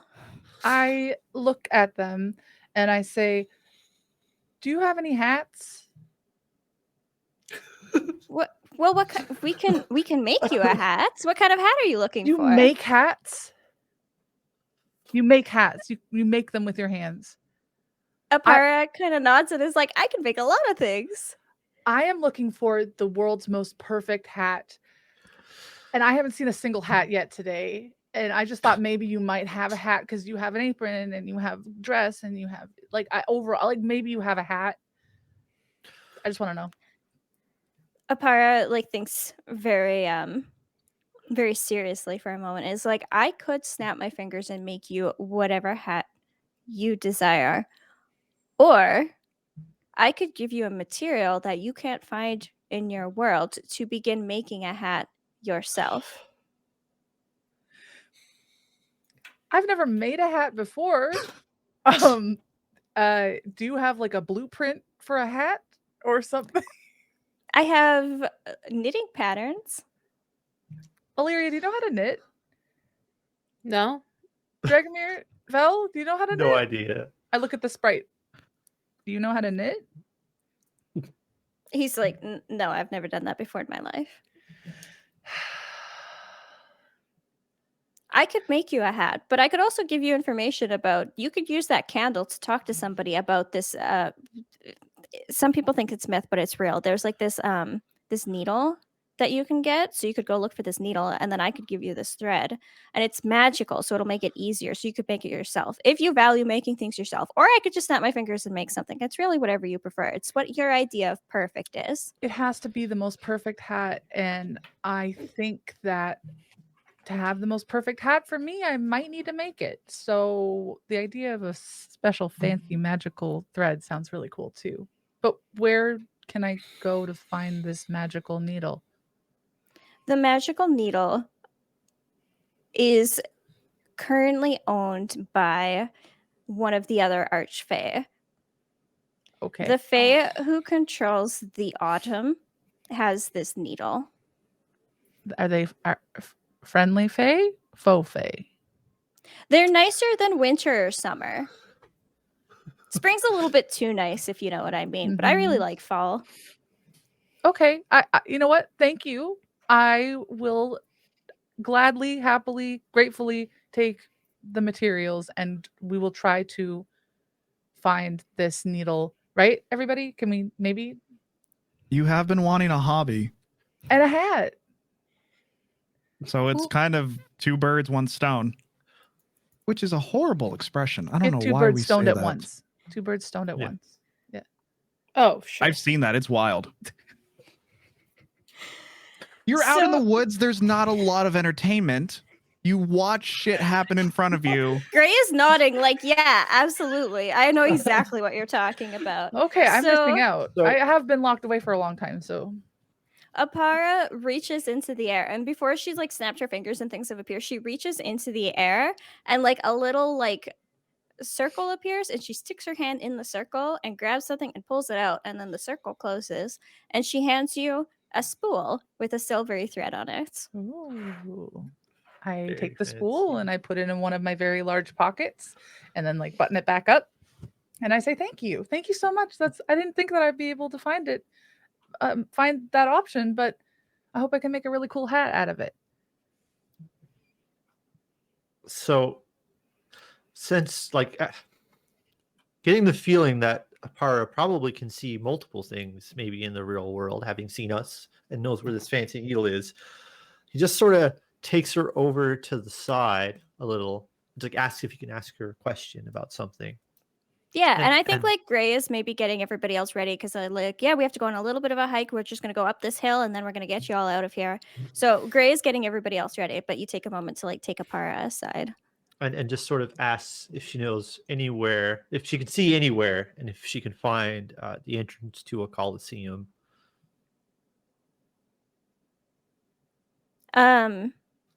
So I think she looks at you and she thinks really deeply, and she's just like, I have done you a great disservice by bringing you here, and I have attempted to pay back that information and some of these things that I've given to you. There are some answers that it is important for you to find yourself, and this is not an answer for you right now. And like she does seem genuinely apologetic. Yeah, and at this point, Dragomir more than trusts Apara because of the not being dead from the last conversation. Sort of coming to his senses a little bit and realizes that maybe shouldn't have been quite so rude, and just sort of goes and gets ready with the rest of everybody else. Mm-hmm. What kind of potion was it? Potion of longevity. Did she give all those to Dragomir, by the way? Or was it just the broom? It was to whoever. So I'll post this in our group chat later, and you all Okay, can pick who perfect. gets things. Sure, okay. Yeah. Am I familiar with a candle of invocation? Just from Probably. Okay, being a You would have cleric. heard of them. I will ask Apara, who's this candle dedicated to? This is a candle for summer. Summer.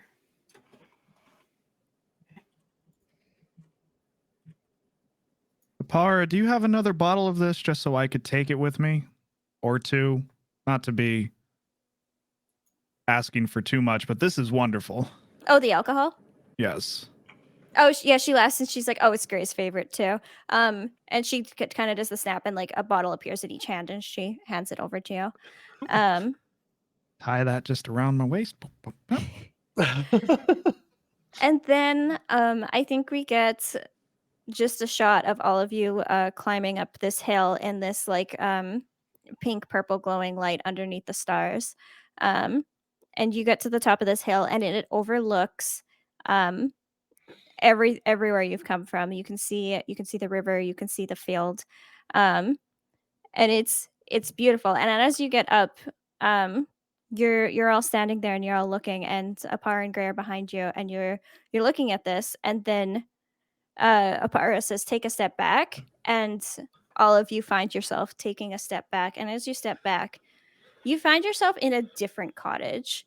And the view that was in front of you is now a painting. And as you step back, the view turned into a painting of the landscape that you were previously looking at. You are now in an abandoned cottage in the middle of the jungle that you can just tell everything feels different. There's normal sunlight coming through. There's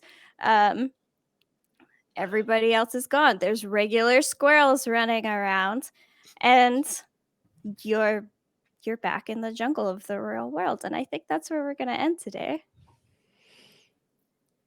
Oh my So gosh, should we so talk good. about some goals? Yeah. Yes. Does hat thread count as a hat? No. That counts as progress. So Okay, let's go all right. over. Okay. I'm gonna just start with Dragomir because he's at the top of my list.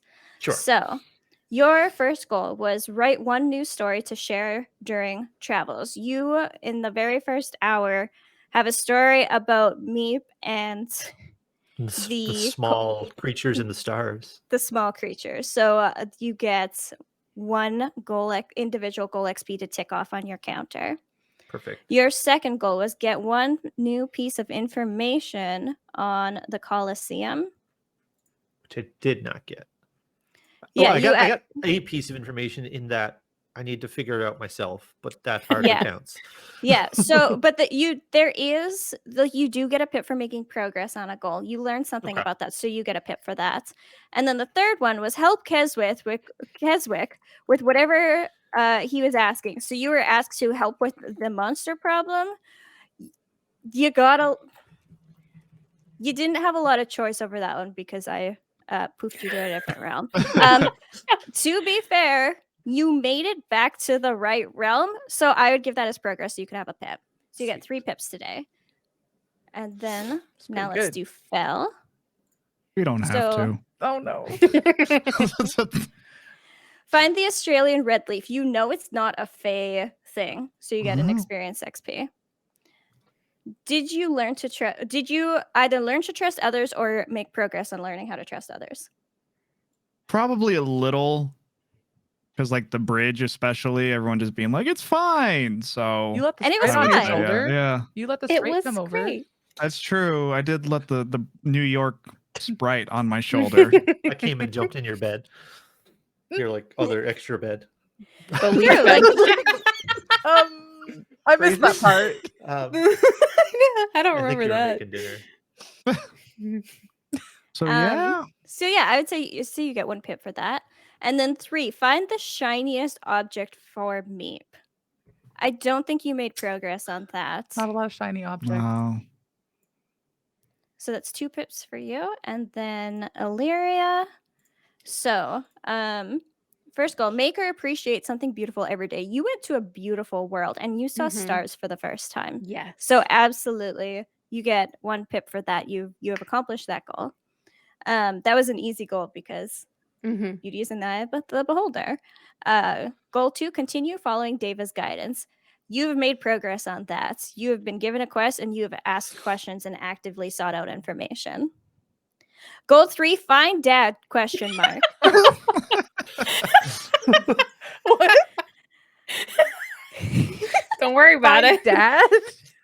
Yeah. Find dad. I can't think of anything towards that, but if you have Nope. I don't think we did that.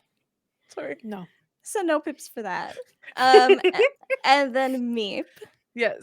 Let me open up your goals. I don't know if we So did goal very 1, good. discover or see some cute, fuzzy, or feathery animals. Maybe adopt a pet. It's kind of 2. I just realized that that's kind of 2 goals in 1.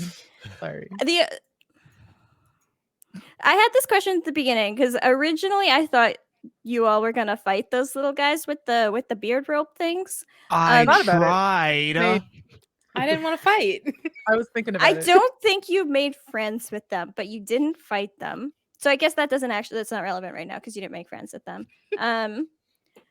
Discover, see some cute, fuzzy, or feathery animals. There We was saw definitely purple squirrels. There were purple squirrels. Yes. Yep. So you saw some stuff. So that would Okay. be 1 pip. Okay. Guess we're just giving away the little points. Whatever. Jesus. I only got 2. It's fine. Doesn't it feel good though to hit the little pip button? It Yes. does. Mhm. Don't so you think I maybe rewarding. did that on purpose? Yes. Am I supposed to be doing something? On that XP Uh, tracker sheet. Gold tab. So on your roll sheet at the very top by your name, 'Kay. There's 2 tabs. Yes, I see them. Pick the right one. Uh-huh. And then we're looking at your goals right now Mhm. and deciding where you get pips. So goal 2 was learn something that she never read about in all the books she's read. So you've read about stars before, so that wasn't something new. But Um, the bone elk was The bone elk was very new. The only other encounter you've had with undead is the ghost bar. So that was something very new. So yeah, that would be a pip. Okay. And then find the most perfect hat in the whole world. we didn't You get there made yet. Progress. You made progress on that. So what So do I do that's a for pip. that? Oh, it is a pip. Okay. Those pips at the bottom. So 3 out of So 5. for anybody who's following alone at home, it takes 5 pips on the individual XP to count towards the team XP. So now we're gonna do the team XP. So if everybody scrolls down on their little goal sheets, I'm gonna ask 4 questions, and this applies to the entire group. Did we learn more about a threatening plot? I don't like. Did we learn anything?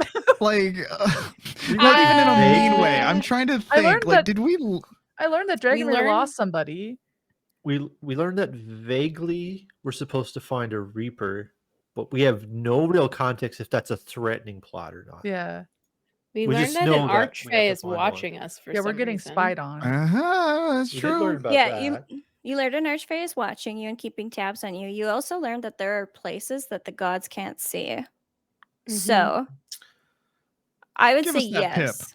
Yeah, give us Pip. that pip. So everybody can mark a pip. This is on the bottom part of the team XP. Okay. Okay.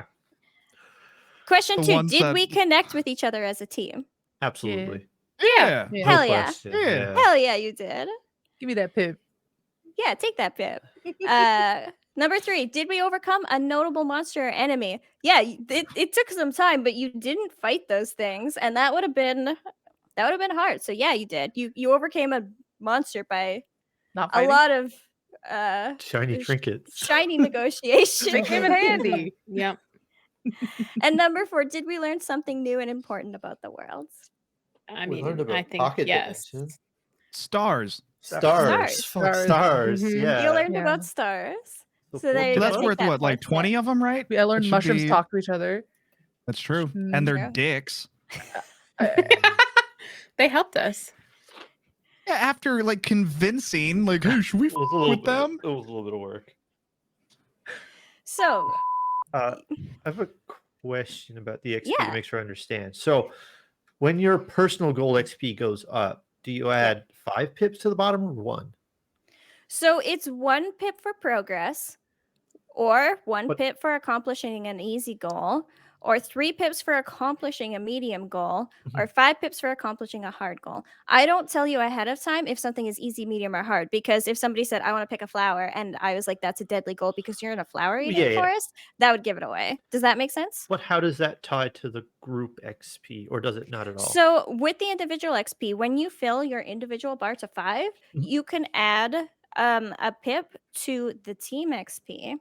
So that way, accomplishing your individual goals and helping Okay. people accomplish your individual goals helps the team. In the future, I'm planning on having it so you can also spend it on your character or on creating NPCs in the world. That's Got it. just not set up yet. So that's something we're going to do in the future, but I didn't want to give you too many options all at once because we're doing a lot of learning right now.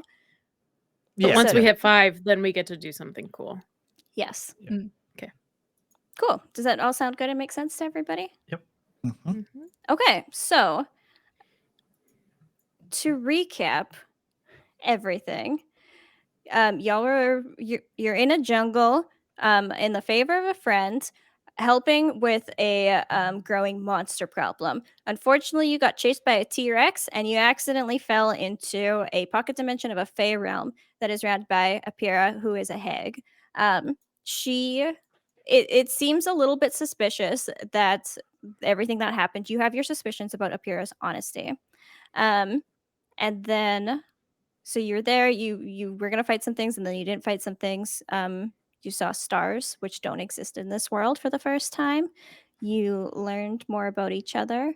You crossed bridges physically and metaphorically in this Fey realm, and eventually it led you to the house of Apara with the help of a little gossipy fairy and some mushrooms along the way. When you got there, Apara gave you some things, apologized greatly, gave Dragomir a little bit of information, but it was information in like the non-information kind of a way. So we have our credits roll, and then after the credits and everything's gone dark, we see a shot of a volcano. This volcano is not attached to a continent. It is floating in the sky and it is surrounded by clouds. And the camera zooms in and we go into the center of this volcano. There is there's like lava and stuff around, but in the middle there's like a pedestal and there's a dragon that is sleeping and it is curled up. There is no gold, there is no treasure. There is nothing to be seen except for a golden orb that this dragon is curled around. And then we get another shot of the outside of the volcano, and now it is storming. There's thunder, there's lightning, and we hear a sound of a dragon roaring in anger, and it's upset. And then the scene ends. Everything fades to black, and you'll have to tune in next time to learn more, maybe, about that and see what happens. So, Screw you. Oh my god. So good. Candace, would you like to tell us about where we can find you and what you're up to on your channel this week? Hey, yes. Hello. Hi. You can find me right here where you're at ThanksInternet. This coming week I'm going to be finishing Detroit Become Human. We're going to be doing a little more Pokemon Brilliant Diamond. I'm really looking forward to next Saturday and what we get up to. But yeah, that's it. I'm just so happy to be doing this. I had a lot of fun today, and I just need to take a second to say thank you to Del. Like we gotta have a Del appreciation moment. Chat, everybody else involved. Hello, like a full applause. Also, Brandon, So just for a good. Del second, dab. like Oh yeah. Yeah. you don't see him. He's pretty quiet. Uh, But like the reason we have a lot of the things set up the way we do is because of my partner, Bran or Windjam in the chat. So thank you. Yeah, Del hype. Get those claps for Del in the chat. That's right. Thank you, Brandon hype. Yeah. Yeah, Brad spent like a lot of time with me True. this past week and like beforehand and like with all of us getting things set up. So Yeah. thank you, Bran. And thank you again to Slith for raiding over here. Thank you to everybody for the bits. All bits are going to the mods on Saturdays for the next 6 weeks. Thank you for subs, all of the support, hosts, lurks, everything today. I can't say thank you enough to all of you. So yeah, that's all I have to say. Thanks, Del. Pixel, do you want to go next? Yeah, so you can find me at twitch.tv/LostPixelPlays. Primarily a Dark Souls streamer, playing through Dark Souls 2 right now. So if you like that, it's fun. We do little challenges on what sort of weapons I can pick from. And we're going to play through the whole series of those challenges and then doing some challenge runs like no deaths or low level runs and that kind of stuff. And to sort of, I guess, mimic Candace, I just want to say thank you all for like making this possible. I guess this is incredible for me to like be a part of. I just feel like a part of something so much bigger than myself, and it's because of all the work that's put in, all the everybody else in the cast and everybody in chat and the mods and that kind of stuff. It sort of hit all at once when Candace started talking. Anyway, that's where you can find me. I'm in my feels, and we can go off to whoever's next. Destiny, do you want to go next? Sure. Hi, everyone. I'm Destiny. You can find me on Twitch at twitch.tv/HeyDestineeRea, REA. This week on Twitch, I'll be continuing an Animal Crossing villager hunt. We're looking for Azalea. We're 100 tickets in. So we're also playing bingo. You could win 1,000,000 bells if you want to come join us on this villager hunt. I'm also crocheting. I do makers and crafting streams, a lot of crochet. So we're crocheting a Phoebe from Animal Crossing plush right now as well. So that's what you'll see this week from me. And you can commission Destiny. Concho, do you want to go next? Yeah, my name's Concho. I could kind of take or leave this whole experience if I'm being honest with everybody. You can get your green M&Ms, right? Yeah. That's true. No, my name is ConchoDreamer. You can find me on Twitch at the same name, YouTube, all the social media platforms. Currently, right now, I'm doing a lot of comfy games. We've been doing Stardew. We've got Animal Crossing. I did just make all of our characters in The Sims 4, which we just recently started. So you can catch me